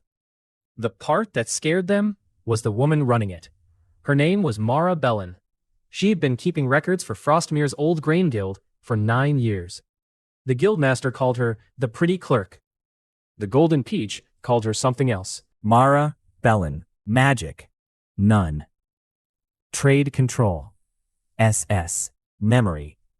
SSS. Honesty. High. Current pay. 4 silver per week. True value with investment. 6,800 gold per month. The old guildmaster had been stealing from every farmer in town for years. The woman most capable of catching him had been sitting 6 feet away, making his tea. I hired her before breakfast.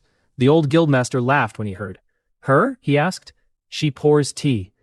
Mara looked at him over the rim of the cup in her hand. I also know where you hid the winter fund. He stopped laughing. Then I spent 10 peach points on her and 12 on the Frostmere branch. Mara froze when the gold light entered her eyes. She looked at 6 months of old grain books. Her hand moved once. That number is false. She turned one page. So is that one. Then another. And she stole from the winter fund here. The guildmaster started sweating. You have been stealing for 7 years. He ran. He made it 11 steps. Market Domain locked the door. Mara stared at the gold lines around the frame. Then she looked at me. Do all your buildings do that? Only when people make poor career choices. The guildmaster did not enjoy the answer. 3 days after I left Frostmere, Mara sent a messenger to Greybridge. The branch had not slowed. It had earned more. Real profit since opening. 610 gold. Peach points earned. 61. Peach points available. 79. That mattered. Until then, every great result had happened near me. The peach found value. I spent points. The women used the impossible advantage. Market Domain protected what I owned. But Frostmere kept making money after I rode away. The upgrade stayed, the branch stayed, the profit stayed. Halfway back to Greybridge, the golden peach opened again. Remote branch still working. Branch stable. New limit. Remote branch limit. 3. Upgrade limit. None. I laughed, so suddenly that Nessa's horse jumped. What? She asked. I no longer need to be inside every store. Nessa thought about that. That sounds dangerous. For my enemies? For your sleep. She was correct. I opened 2 more branches before we reached Greybridge, one in Rivergate, one in Bellhaven. I did not travel there first.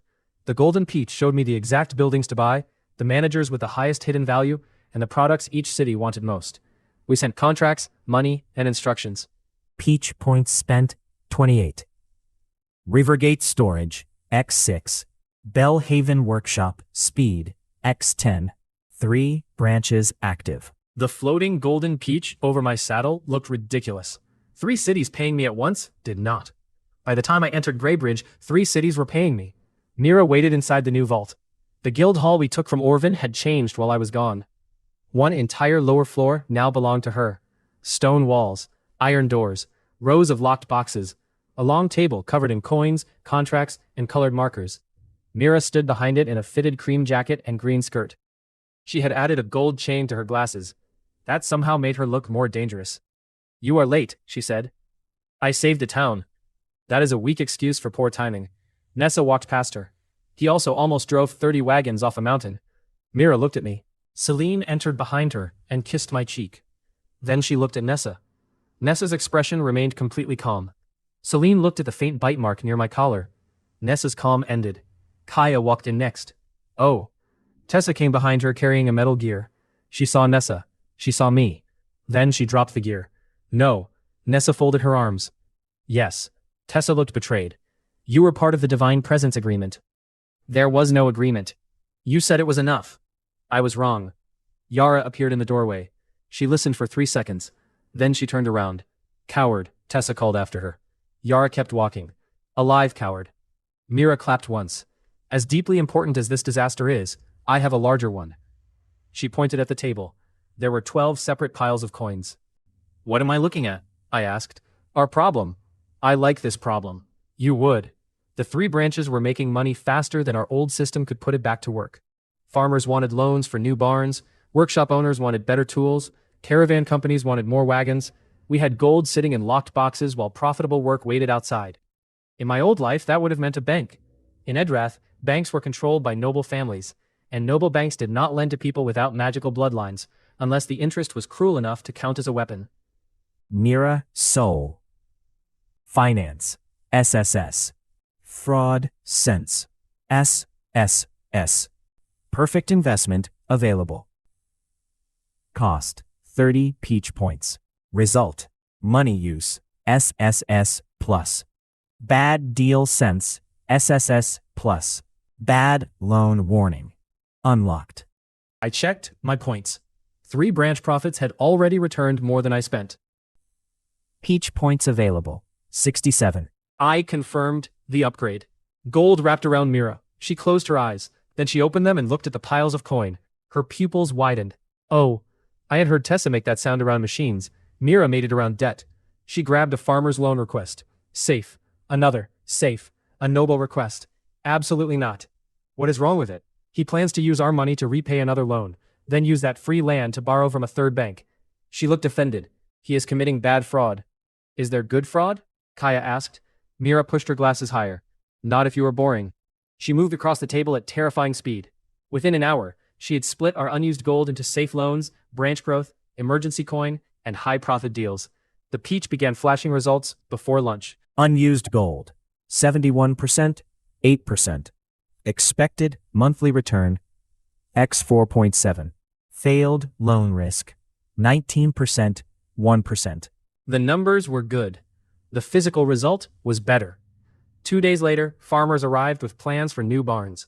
A carpenter bought 5 better saws. A widow who owned 3 wagons hired 6 drivers and doubled her route. Every good loan created more trade. More trade created profit. Profit created peach points. Then I used those points to make the next good business unfair. The cycle fed itself. That evening, Mira locked the vault door behind us. She held one paper in both hands. What is that? I asked. Ownership, I read it. 7 Lanterns, Banking House. Primary owner, Darien Vale. Financial master, Mira Soul. Protected share, 20%. I looked at her. You gave yourself 20%. No. She placed the pen in my hand. I wrote what I want. You decide whether I receive it. You built this. With your money. With your mind. She watched me sign. For once, Mira did not have a joke ready. Her green eyes became wet. Men used my numbers for years, she said. They never put my name on the result. I handed her the signed paper. Now your name is on 20% of every mistake we make. She laughed through the tears. That is the most romantic thing you have ever said. We have had better nights. Her face changed. Lock the second door. I did. Mira already knew what my bed was like. That night, the new vault learned why financial records needed thick walls. The next morning, Celine found us at breakfast. Mira looked very pleased with herself. Celine sat beside me. Did the banking meeting succeed? Mira lifted her tea. Repeatedly. Celine looked at me. I focused on the bread. No strategy skill in the world could save me from that table.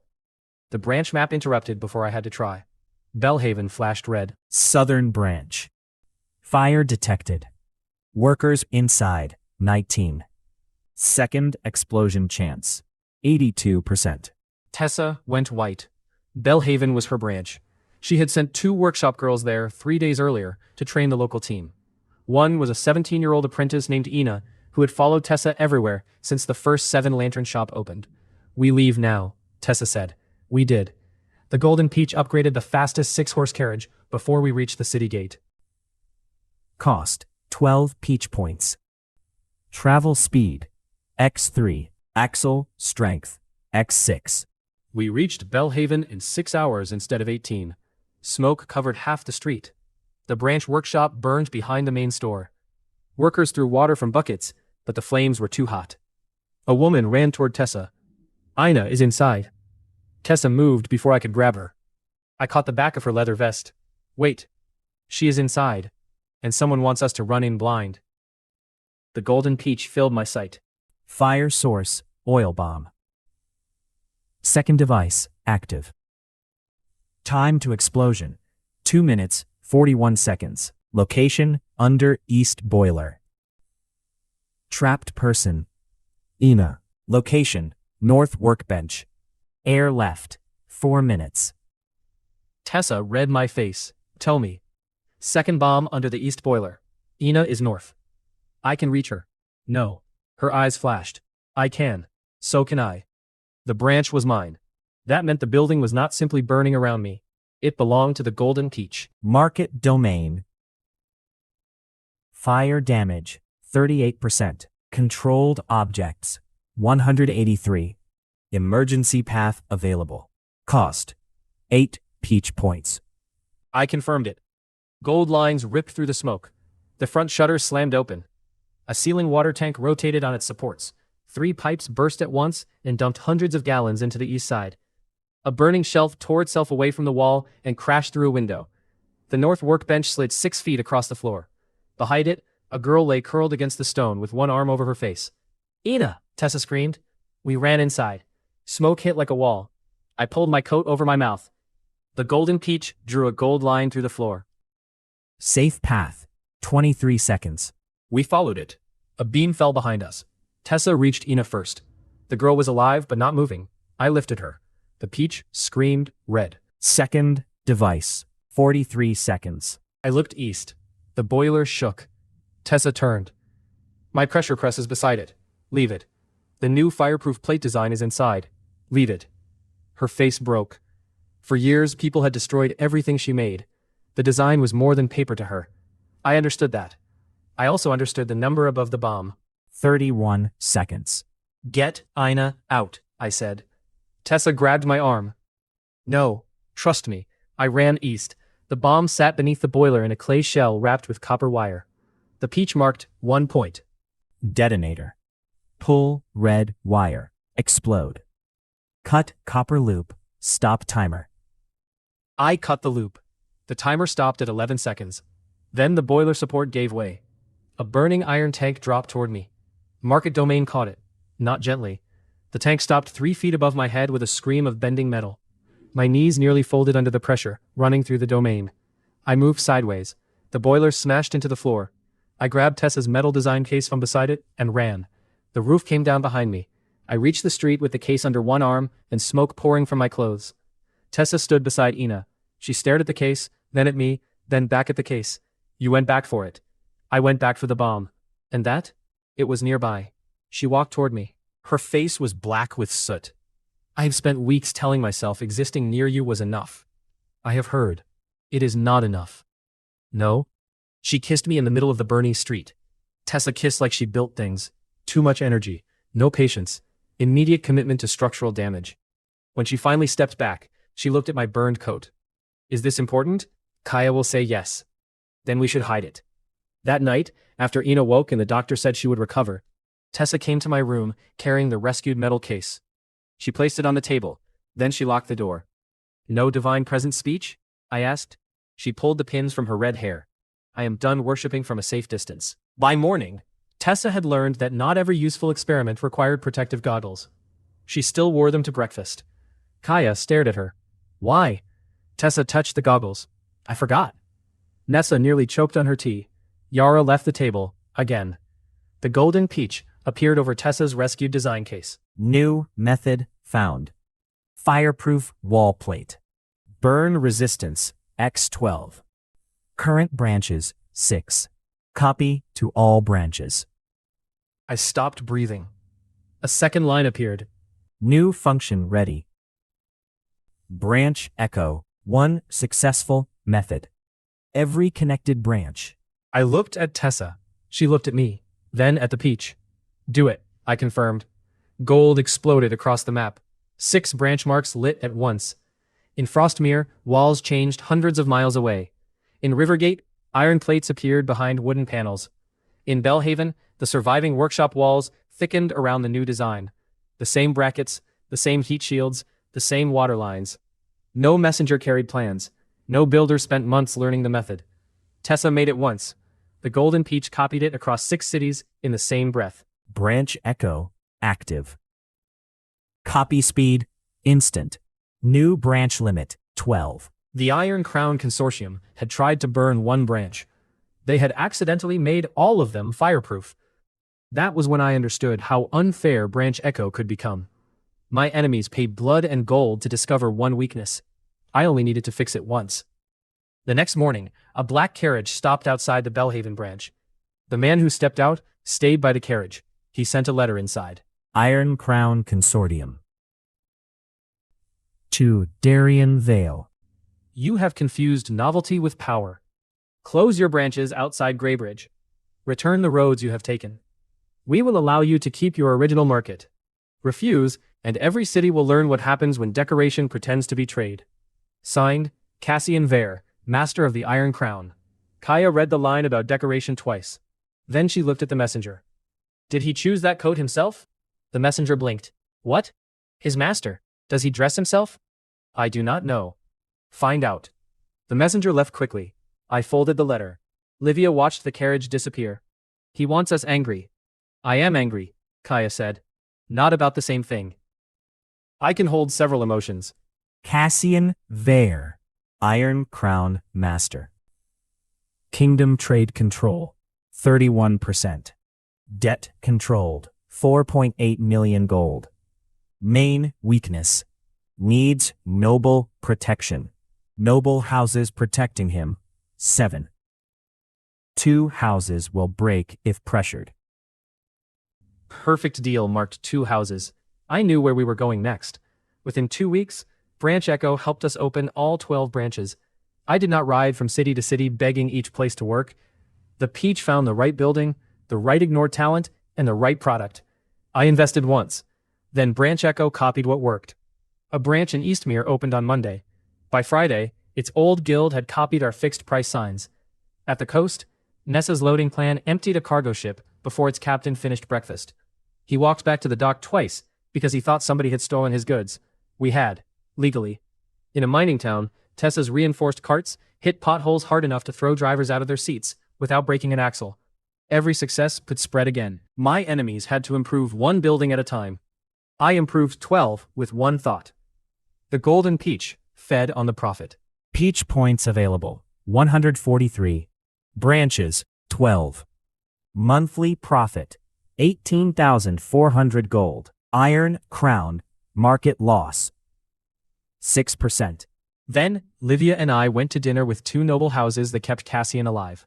The dinner took place in a white stone manor outside the capital district. House Avon sat on one side of the table. House Morn sat on the other. I only needed one person from each family to agree. I only needed 2 signatures. Duke Avon was old, thin, and nervous. Lord Morn was younger and smiled too much. Both men stared at Livia before either looked at me. That was useful. Men made expensive mistakes when they thought the smartest person at the table was decoration. Livia wore deep red. Her silver blonde hair fell over one shoulder. The black, jeweled choker at her throat matched the dress. She looked exactly like the kind of woman these men believed should stand behind a chair and say nothing useful. That was their first mistake. Duke Avon lifted his glass. Your company is interesting. Thank you, I said. But national trade is complicated. It seems profitable, Lord Morn laughed. Profit is not power. Personal debt, 61,000 gold. Secret creditor, Iron Crown, fear, land seizure. Duke Avon received his own mark. Sun lost 4 ships this year. House cash left, 17 days, needs new shipping contract. I almost felt bad. Almost. Morn looked at Livia again. I could consider ending our Iron Crown agreement. Livia smiled. What would help you consider it? A private evening. The table became silent. Morn's eyes remained on Livia. With you, he added. Livia's smile did not move. She had spent years around men like him. She hid the disgust so well that Morn never noticed it. I placed one document on the table. Perfect Deal had already shown me the exact pressure point. Morn, I said, you owe Iron Crown 61,000 gold. His smile vanished. Duke Avon turned toward him. Morn's face went pale. That is private. It was. The Peach opened another line. Buy debt from Cassian's third bank. Acceptable price, 38,000 gold. Purchase ready. Mira had already prepared the money. I signed. The golden peach flashed. Debt purchased. New creditor, Darien Vale. Lord Morn stared at me. I leaned back. You wanted a private evening with my negotiator. He swallowed. You now owe me enough money to buy your estate.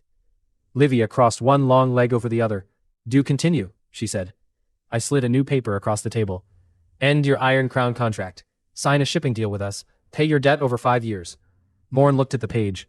And if I refuse? Then I collect the land. Sign chance, 99%. He signed. Duke Avon did not wait for me to turn toward him. What do you want from my house? Your docks. His eyes narrowed. Ownership? Use.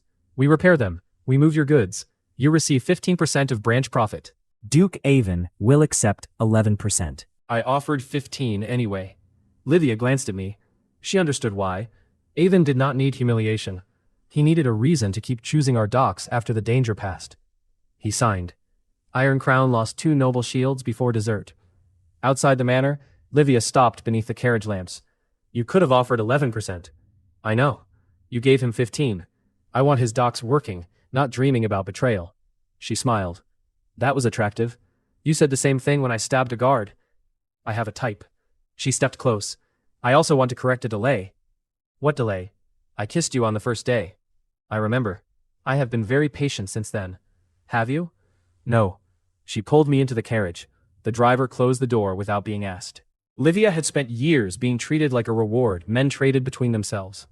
That night, she chose what she wanted. She chose me. When we returned to Greybridge the next morning, Celine was waiting at breakfast. Livia sat beside her and poured tea.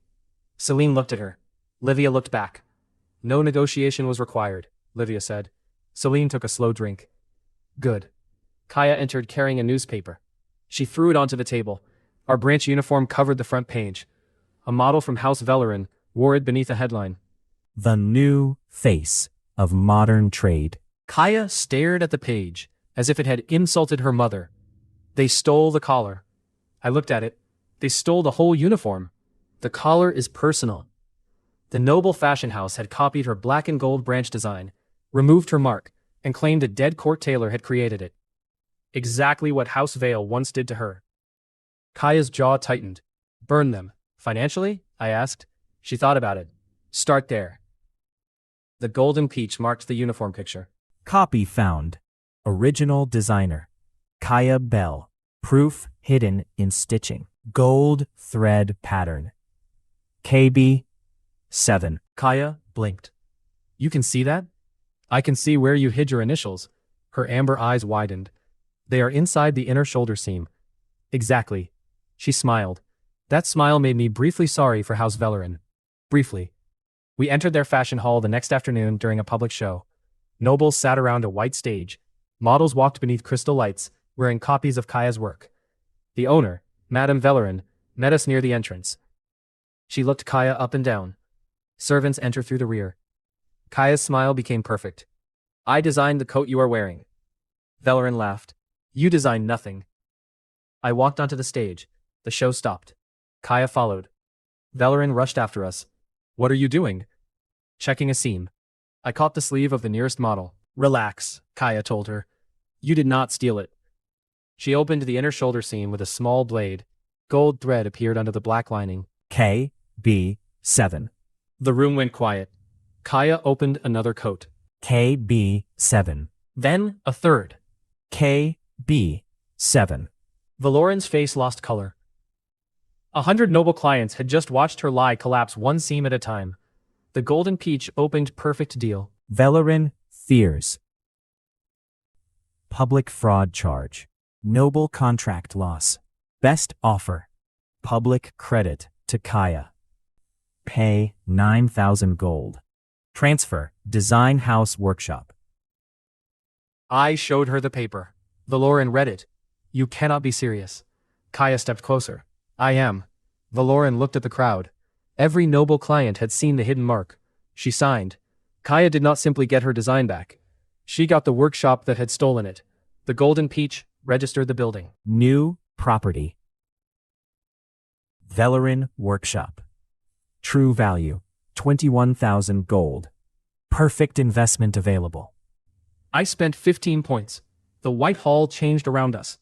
Cutting tables doubled. Storage walls opened. Thread racks rose to the ceiling. 12 sewing stations became 40. Kaya stared at the room. Then at the hundreds of nobles watching her name appear in gold above the stage. Kaya Bell. Official designer. 7 Lanterns national uniform. She walked to me. You remember what you promised? Your name on everything you create. She touched my collar. My name is already inside your coat. Yes. I would like to place it on more things. I laughed. Kaya did not. She kissed me slowly, in front of the entire fashion hall. Then she whispered against my mouth. Tonight. There was no long courtship. There had never been one. Kaya had wanted me since the wedding hall. By midnight, the workshop belonged to us. The national uniform carried Kaya's name. And Kaya had stopped pretending a kiss was enough. The next morning, she redesigned my shirt because she had torn the old one. She called that quality control. I did not argue. For the next month, the empire grew too quickly for Iron Crown to ignore.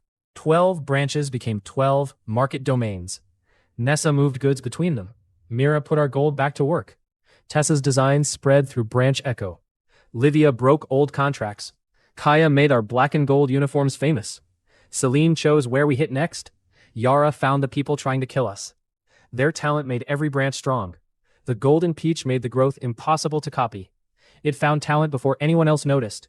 It pushed that talent past normal limits. It rebuilt property in minutes, and copied one victory across the kingdom. Then the prophet gave me more peach points, and I did it again. Iron Crown lost 12% of its market in 6 weeks. Cassian Vare stopped sending letters. He started sending killers. Yara found the first 3. The 4th found her. She disappeared in Rivergate on a rainy night. All we found was one broken knife, a strip of black cloth, and 3 drops of blood on a warehouse step. Tessa saw the blood and stopped breathing. Nessa's hand closed around her sword. Celine looked at me. Find her. Yara Ven. Status: alive. Distance: unknown. Direct location blocked. The room went cold. Iron Crown had found a way to hide Yara from true value. For the first time since Greybridge, I could not simply look at the map and see the answer. Blood, Yara. Mud, 3 sources. Rare, white clay. Found only near Old South Quarry. The black cloth glowed next. Fiber. Prison blanket. Maker, closed workhouse. Owner, Heston Holdings. Debt due tonight. The Golden Peach could not show me Yara directly, so it showed me the value of every stupid clue her kidnappers had left behind. That was enough to find the building. Mira found Heston Holdings in less than 5 minutes. They own one old workhouse beside the South Quarry. Can we buy it? She smiled without warmth. They missed 6 payments. Current property value, 1,700 gold. Owner will sell tonight for 620 gold. I signed the purchase before we reached the horses. Property acquired. Old South Workhouse. Market domain. Ready. Celine looked at the gold message. Then at me. They kidnapped Yara into your building. Yes. Tessa picked up her hammer. That feels rude. It was worse than rude. It was a terrible place to hide from me. The Old South Workhouse stood behind a dead quarry wall. Rain turned the road black. No lamps burned outside. That was supposed to make it hidden. Then I bought the building. Hiding inside property I owned was a terrible plan. Market domain. Property. Old South Workhouse. People inside, 27. Hostiles, 22. Prisoners, 5. Yara Ven, alive. Condition. Injured. My anger went cold. The men inside were about to regret that purchase. Celine stayed beside the rear gate with 4 guards. Nessa took the road in case anyone escaped. Tessa carried 2 small metal charges she promised were controlled. I had learned that Tessa's version of controlled meant the explosion happened where she wanted. It did not mean small. We entered through the front. The first guard raised a crossbow. Market Domain locked the trigger. He stared at it. I kept walking. He pulled harder. The crossbow snapped at the center, and the string cut his cheek open. Tessa hit him with her hammer before he understood what had happened. 2 more men rushed from a side room. The floorboards split under their feet. One dropped to his waist. A door slammed across his face, hard enough to break his nose. Blood ran down his mouth. "Where is Yara?"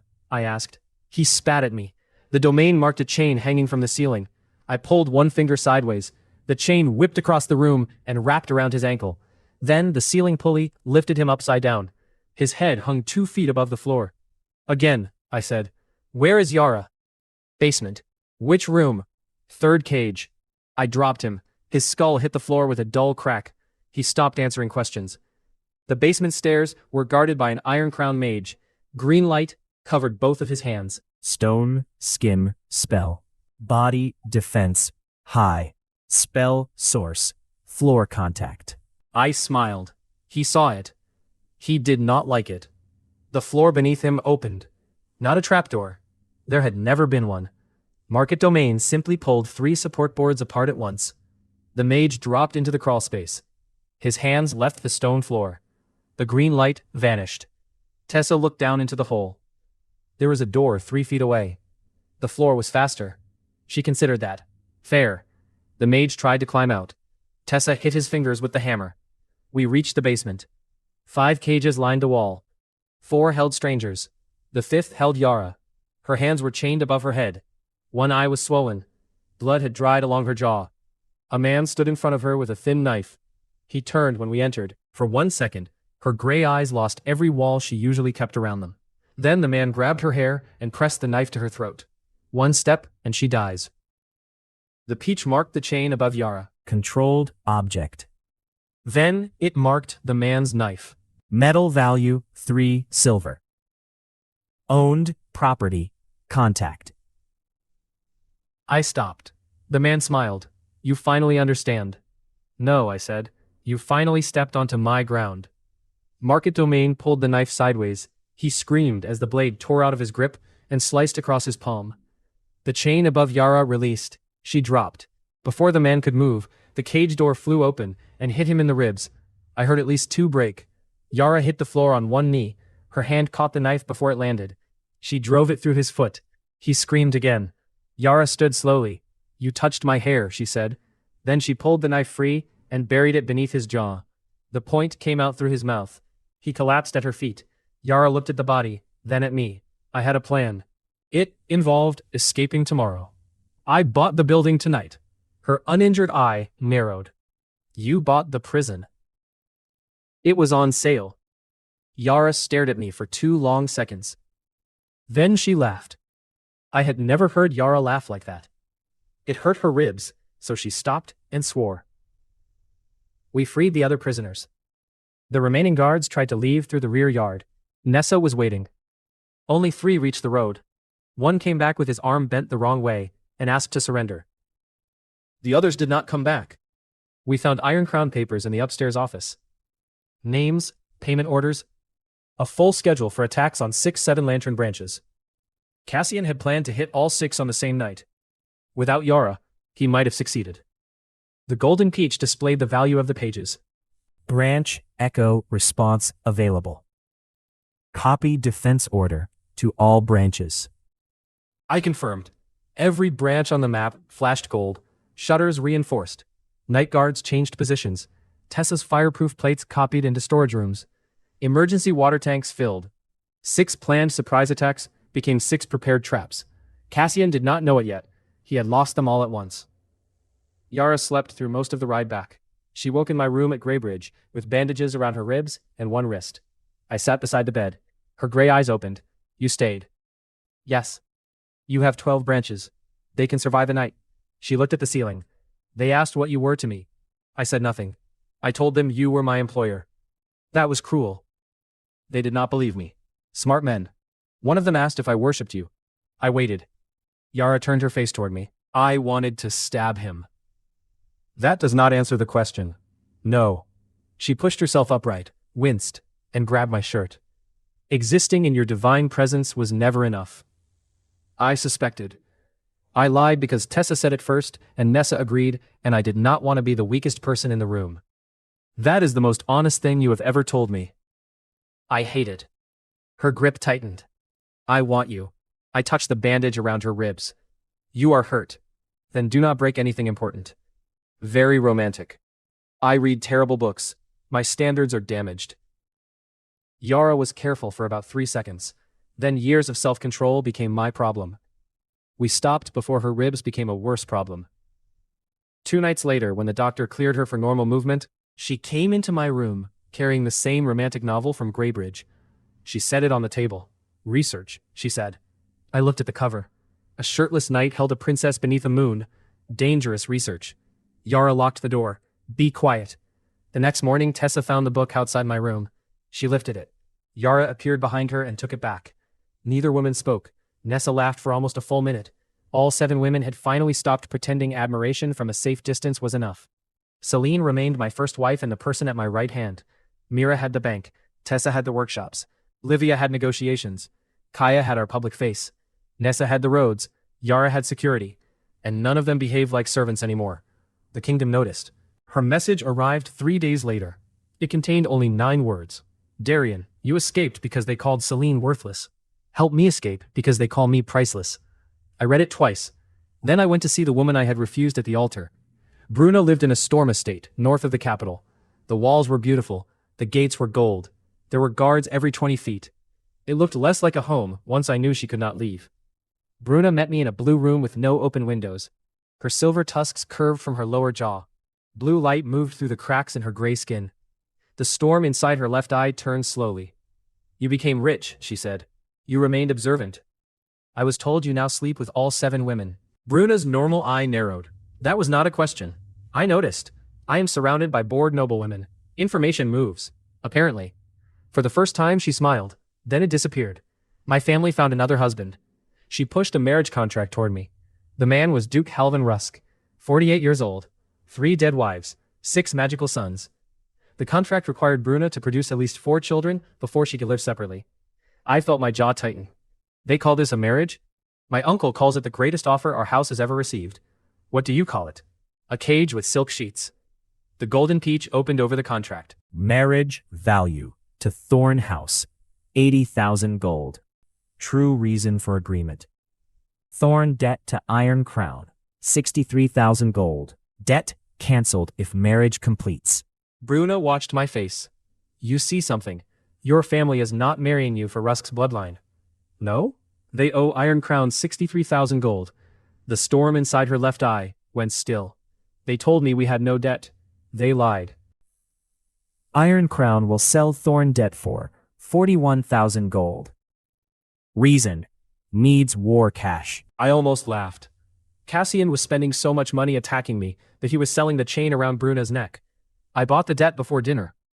Bruna's uncle arrived furious. You cannot interfere in a bloodline contract. I handed him the debt paper. I am not interfering in the marriage. He looked at the seal. His face changed. I am canceling the reason you need it. You bought our debt? Yes. With whose permission? Mine. The peach opened perfect deal. Thorn House choice. Repay 63,000 gold now. Or cancel marriage and repay Darian over 10 years. Bruna's uncle looked at the numbers. He sat down. The marriage ended before sunset. Bruna walked outside her estate without guards for the first time in 11 years. We stopped beneath a line of dark trees. She looked up at open sky. I used to hate Celine, she said. Because I chose her? Because she was allowed to be worthless. I did not answer. Bruna touched one silver tusk. Men praised this before they learned my name. They praised my skin, my storm eye, my hips, my mother's blood. They told me I was a treasure. Her voice remained calm. That only meant they wanted to own the treasure. I thought about 7 lanterns. Our branch posters showed beautiful women in Kaya's black and gold uniforms. We hired women the old guilds ignored. because the kingdom had thrown away a huge pool of talent. But without noticing it, I had built another rule around appearance. Beautiful women first. Bruna looked at me. You are better than the men who built this system. That sounds like praise with a knife inside it. It is. She pointed at my company seal. Do not build the same cage with prettier walls. The golden peach appeared over Bruna. Bruna, Thorn. Storm Magic, SSS. Political Memory, S. Leadership, A+. Personal Dream. Teach Magic by Choice. True Value, Extreme. There was no line for ugly, no line for beautiful. The peach had never cared what anyone looked like. People did. I looked back at the estate, then at the branch map floating over my hand. I will change the rule. After you beat Cassian, Bruna said. I looked at her. She smiled without warmth. He moved 200 mercenaries toward Greybridge this morning. The golden peach flashed red. Grand Exchange. Hostile. Force approaching. Estimated arrival, 6 hours. Cassian had finally stopped trying to burn one branch at a time. He was coming for the center. We reached Greybridge with 2 hours left. The city already knew. Shop doors were closing. Families moved away from the West Road. 7 lantern workers carried water, bandages, and food into the underground storage rooms. The original dye shed stood in the center of the larger complex, exactly where it always had. Everything around it had grown. The old guild hall, connected to 3 warehouses, 2 workshops, the bank vault, the delivery yard, and a new 4-story trading hall. People had started calling the whole place the Grand Exchange. I accepted the name because Kaya said Giant Merchant Murder Box would hurt the brand. Tessa disagreed. The golden peach filled my vision as soon as I crossed the gate. Grand Exchange. Connected property, 11 buildings. Market domain level, 5. Controlled objects, 4,812. Civilians inside, 263. Workers inside, 118. Hostile force, approaching, 214. Battle mages. Summoned beasts, 3. Iron Crown Master present, yes. I stopped walking. Cassian was coming himself. Celine stood in the center hall before a map. She wore fitted black beneath a short coat, her long hair tied back for battle. Mira had already moved the bank records into the deepest vault. Tessa's workshop doors stood open. Nessa had cleared every delivery cart from the East Road. Yara's scouts watched the roofs. Livia had city officials and witnesses gathered in a stone gallery overlooking the front square. Kaya had ordered every worker into black and gold emergency coats with bright white shoulder marks so we could identify our people through smoke. I looked around. No one is staying because of pride, I said. If the exchange falls, we rebuild. Salim nodded toward the underground rooms. Children and non-combat staff are already below. 60 trained guards and workers volunteered to stay above. I looked at the peach. It marked every exit in gold. Good. Nobody wasted time arguing. The children were underground. 60 trained guards and workers were staying above. Everyone else knew where to go. The enemy was coming onto my property. The rest was my problem. The golden peach opened a new investment screen. Grand Exchange Defense. Cost, 70 peach points. Current peach points, 128. Upgrade. Domain speed, X6. Fire defense, X10. Wall strength, X8. Emergency shutters, 2496. Cargo cranes, combat control unlocked. Branch Echo defense package, ready. I confirmed it. Gold detonated through the exchange. The ground shook. Metal shutters grew over every lower window. Tessa's fireproof plates spread through the walls. Water pipes thickened. 3 cargo cranes above the yard rotated by themselves and locked into new positions. Wooden delivery carts gained iron front plates. The stone gallery walls doubled in thickness. Outside, hundreds of people watched a merchant center turn into a fortress in less than a minute. One city guard stared upward. What kind of merchant builds this? Mira walked past him carrying 3 account books. A successful one. The golden peach flashed again. Branch Echo. Copy emergency defense package to all 12 branches. Cost, 20 peach points. I confirmed. 12 points on the kingdom map lit gold. Every branch gained the same fireplates, emergency shutters, marked escape routes, and reinforced storage. Cassian had brought an army to destroy my center. Before he arrived, his attack made my entire empire harder to kill. A horn sounded outside. Yara appeared beside me. West Road. We climbed to the front gallery. Iron Crown filled the street. Mercenaries wore dark red armor. 9 mages stood behind them with staves raised. 3 stone beasts moved on 4 legs between the ranks. Each was the size of a carriage, with iron teeth and glowing blue eyes. Cassian Vare rode at the center on a black horse. He was younger than I expected. Maybe 40. Dark hair, clean beard, silver armor under a long red coat. Then, at the women standing beside me, "You had a chance to remain a curiosity," he called. His voice carried through a magic stone. "You chose to become a disease." Kaya leaned toward me. "His coat fits badly." "Now?" Celine asked. "It bothered me before the army arrived." Cassian raised one hand. "Give me the branch contracts. Give me the bank. Give me the women who built your little show." Livia's expression became cold. "And I will let you live," Cassian finished. Cassian Vare. Personal Combat B. Command A. Trade Control SSS. Current Fear High. Hidden Fact. Iron Crown Cash Reserve 9 days. He was not attacking because he felt strong. He was attacking because 9 days from now, Iron Crown would run out of cash. That made this army his last expensive mistake. I stepped to the rail. "No." Cassian smiled. "You built your empire around 7 pretty faces and tricks." I looked at the 214 armed men behind him. Then at my peach. They are not the trick. I activated Market Domain. Gold spread under the street. Cassian's smile vanished. The first mage fired. A ball of orange fire crossed the square. Impact. Front Gate. I raised one hand. 3 water pipes opened. A wall of water exploded from the roof. The fireball hit it and vanished inside a cloud of steam. Another mage fired lightning. True value marked the copper sign above our gate. Conductor. I rotated the sign. Lightning struck it, raced through a grounded chain, and buried itself harmlessly in wet stone. Tessa screamed with joy from the workshop balcony. "I knew that sign needed copper." "You said it looked nice," Kaya shouted. "It can do 2 things." Cassian dropped his hand. The mercenaries charged. The front gate opened. They hesitated. That was deliberate. Nessa's delivery carts rolled out by themselves.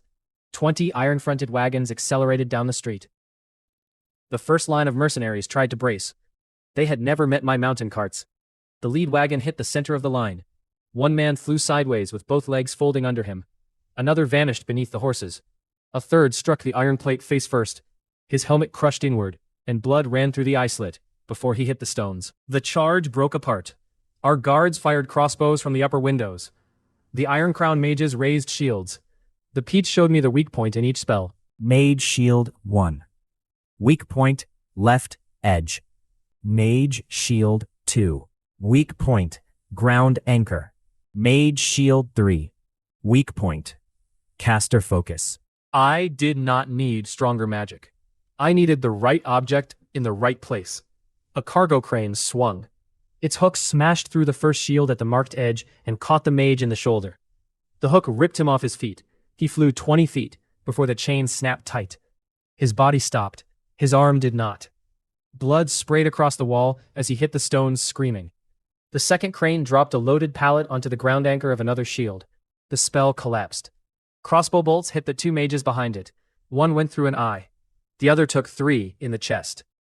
Then the stone beasts reached the square. The first hit one of our carts and tore it in half. Stone claws ripped through iron. Blue fire glowed inside. The peach marked its chest. Core value, 1,800 gold. Core position, behind front plate. Access point, mouth. Tessa looked at me from across the yard. I pointed at the beast. Mouth. She understood. A reinforced water pipe rotated from the wall. The beast charged. Tessa opened the valve. A metal spear hidden inside the pipe launched under full water pressure. It entered the beast's open mouth. The spear punched through the back of its stone skull. Blue light burst from every crack. The creature dropped like a building. 2 mercenaries disappeared under its chest with one wet crunch. The second beast climbed onto the roof of our east warehouse. That became a mistake. It had entered owned property. Market Domain took the roof supports out from under it. The beast dropped through 2 floors. I closed both cargo shutters above it. Then the warehouse lift came down. 40 tons of loaded platform crushed the stone beast flat. The impact shook dust from the ceiling. Tessa stared at me. There was probably a gentler way. The lift was faster. She nodded. Fair. The third beast reached the front steps. Cassian shouted something. It turned toward the gallery where city officials watched. He was not trying to win the battle anymore. He wanted witnesses dead. Livia saw it too. Darian, I opened true value on the entire front gallery. Stone arch. Load limit, 14 tons. Beast weight, 11 tons. Crane load, 7 tons. I smiled. The third cargo crane released its load above the beast. 7 tons of iron bars struck its back. The beast dropped to its knees. The stone arch beneath it cracked. I opened the lower shutters. The floor gave way. The beast and 7 tons of iron crashed into the empty loading cellar below. Market domain sealed the hole with reinforced doors. The beast roared underground. Tessa pulled a lever. Steam pipes opened into the cellar. The roaring stopped. Cassian's army had been fighting for 9 minutes. 37 men were dead. More were injured. 3 summoned beasts were gone. 6 battle mages remained. The Iron Crown line began to break. Cassian saw it. He drew his sword and shouted for retreat. Yara appeared beside me. He is leaving. No. I looked at the golden peach. Cassian Vare. Current position, public road. Owned property, no. Escape route, South Alley. Property at South Alley. Iron Crown, storage house. Debt owner, Cassian Vare. I laughed. Mira heard me. What? His escape warehouse is mortgaged. Her eyes lit. To whom? Us. During the last month, Mira had bought Iron Crown debt through 3 smaller lenders. Cassian did not know which buildings were already tied to us. The peach opened perfect deal. Claim debt now. Property transfer, South Storage House. I confirmed. Cassian ran into the alley. The warehouse at the end flashed gold. Property acquired. Market domain connected. He entered through the rear door. I felt him the moment his boot touched the floor. Cassian stopped. Gold lines ran up the walls around him. He turned. The door slammed shut. Yara smiled. That is cruel. He should have checked the owner. We found Cassian inside 5 minutes later. He had killed 2 of his own wounded men for trying to surrender. He stood in the storage hall with blood on his sword. 3 guards remained beside him. The peach marked every weapon. I closed the iron shelves around the guards. 1 man lost 3 fingers when he tried to hold them apart. Another was pinned against a wall. Yara took the 3rd. Cassian rushed me. His sword burned red. The peach marked a crack near the hilt. I waited. He swung at my neck. I blocked at the gold line. His blade broke. Half the sword spun away. Cassian stared at the broken weapon. I hit him in the mouth with the pommel of mine. Teeth scattered across the floor. He fell to 1 knee.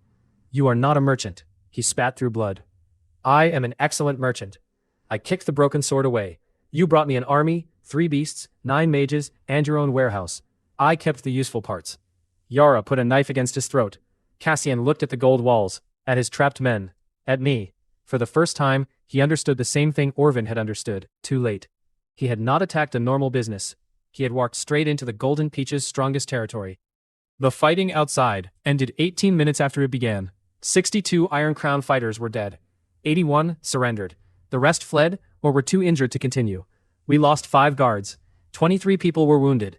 No child in the underground rooms died. No civilian in the gallery died. The Grand Exchange still stood. And because Branch Echo had copied our defenses before the first sword reached Greybridge, all 6 planned attacks in other cities failed too. Without the peach, we would have fought 7 separate battles. With it, Cassian lost all 7 at once. The Golden Peach filled the main hall with light. National threat defeated. Iron Crown Master captured. Branches defended, 12. Real profit protected, 186,000 gold. Peach points earned, 186. Peach points available, 224. New assets available. Iron Crown warehouses, 31. Trade roads, 14. River docks, 6. Ships, 22. Debt contracts, 4.8 million gold. New function approaching. National exchange, 78%. The number was so large that Mira sat down. She was not tired. She simply wanted to stare at it from a stable position. 4.8 million, she whispered. Celine stepped over a broken spear. Mira. 4.8 million. Mira. I heard you. You did not move. I am having a private moment. I let her have it. We spent the next 2 days turning victory into ownership. Cassian's records showed where Iron Crown kept its money and which roads it controlled. The Golden Peach showed which contracts were real, which were traps, and which people would change sides immediately. Perfect Deal did the rest. One shipping lord signed because his workers had not been paid in 2 months. 3 warehouse owners signed because Cassian had threatened their families. 2 roadmasters signed because we doubled their pay and removed Iron Crown debt. I did not need 20 long meetings. The Peach kept finding the same weakness.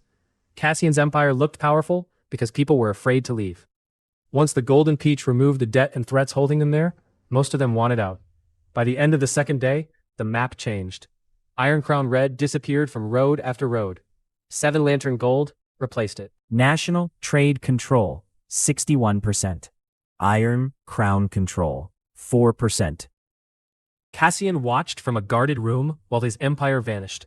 I visited once. His face was swollen. 2 front teeth were missing. You think people love you? He said. No. That answer surprised him. I think people like being paid, protected, and not threatened. You will become me. No, you already own more than I did. That is not the part I'm worried about. Cassian laughed. Then you are a fool. Bruna's warning came back to me. Do not build the same cage with prettier walls. Cassian kept people because leaving could ruin them or get them killed. I wanted 7 lanterns to be strong enough that people stayed because staying was better. I left him there. I left before he could turn the warning into another argument. 3 days later, we opened the Grand Exchange again. The blood was gone. The broken stone had been repaired. 5 black ribbons hung beside the main door for the guards we lost. Outside, the square was packed. Merchants came from 12 cities. Farmers stood beside nobles. Beautiful women wore 7 lantern black and gold. Magical women stood farther back, watching with careful faces. Bruna stood among them in storm blue. Celine took my right side. She would always have that place. Mira, Tessa, Livia, Kaya, Nessa, and Yara stood with us. The 7 women who had walked into a leaking shed with me now controlled our money, machines, deals, image, roads, security, and strategy. All 7 were now my lovers. Celine remained my first wife and my right hand. The others had their own place beside me, and Celine never had to lose hers. I stepped to the front of the platform. For months, 7 lanterns had hired beautiful women first. They were the biggest pool of talent this kingdom had thrown away. Hiring them made money, and I enjoyed proving the old nobles wrong. But Bruna had shown me what I missed. The old system hurt women it called ugly too. Beautiful women were told they had no value. Powerful magical women were told their bodies belonged to the family. Either way, somebody else decided what their lives were for. I held up the old 7 lantern hiring notice. Beautiful women without magical bloodlines wanted. I tore it in half. The crowd shifted. Then the Golden Peach appeared above me. It marked people across the square. A beautiful woman beside her. Mechanical drawing, SS. A short man carrying flour. Food storage, SSS. An old woman with scaled hands. Language memory, SSS. The Peach did not care what any of them looked like. From that day on, neither would 7 lanterns. 7 lanterns has one new rule, I said. The square became quiet. We hire value, not faces. Bruna watched me. We hire magic if magic helps. We hire beauty if beauty helps. We hire ugly people, pretty people, men, women, nobles, farmers, anyone who can do the work. I looked toward the magical women in the crowd. And nobody who works with us can be sold into marriage, used as payment, or owned for a work contract. True value. True choice. That was all it said. The applause started near the Frostmere workers. Then Rivergate joined. Then Bellhaven. Within seconds, the entire square shook with it. The Golden Peach opened the kingdom map. 12 core branches. 41 new properties. National trade control. 61%. Monthly profit. 92,000 gold. Rejected talents found. 8,412. National exchange. 81%. New scale in reach. National exchange unlock at 100%. The numbers were absurd. I had started with 1 stolen loaf and a roof that leaked on my head. Now Cassian Veyer sat in my prison, His ships carried my goods, and noble houses asked for meetings weeks in advance. That evening, all 8 of us ate dinner inside the original dye shed. We had preserved the room instead of tearing it down. The table was better.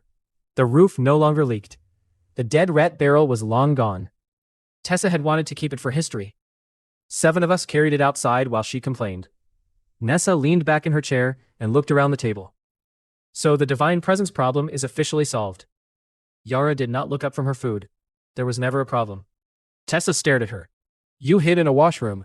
Mira pointed her fork at me. We need a larger bedroom wing. Celine took a drink. No schedules. Mira sighed. I had a very efficient draft. A knock interrupted us. One of Yara's guards entered with a white envelope. Royal courier. The room changed. King Aldrich requests the presence of Darien Vale. Royal Peace Table. Capital Palace. 7 days. Livia read over my shoulder. Peace. The golden peach appeared above the royal seal. The peach's gold glow turned cold. Hidden contract. Detected. Target. Darien Vale. Reward for death. 50,000 gold. Issuer. Royal Blood Council. Celine's hand closed around mine. Yara slowly put down her fork. Tessa looked toward the workshop where she kept the explosives. I folded the invitation. The greatest merchant network in Edrath now belonged to me.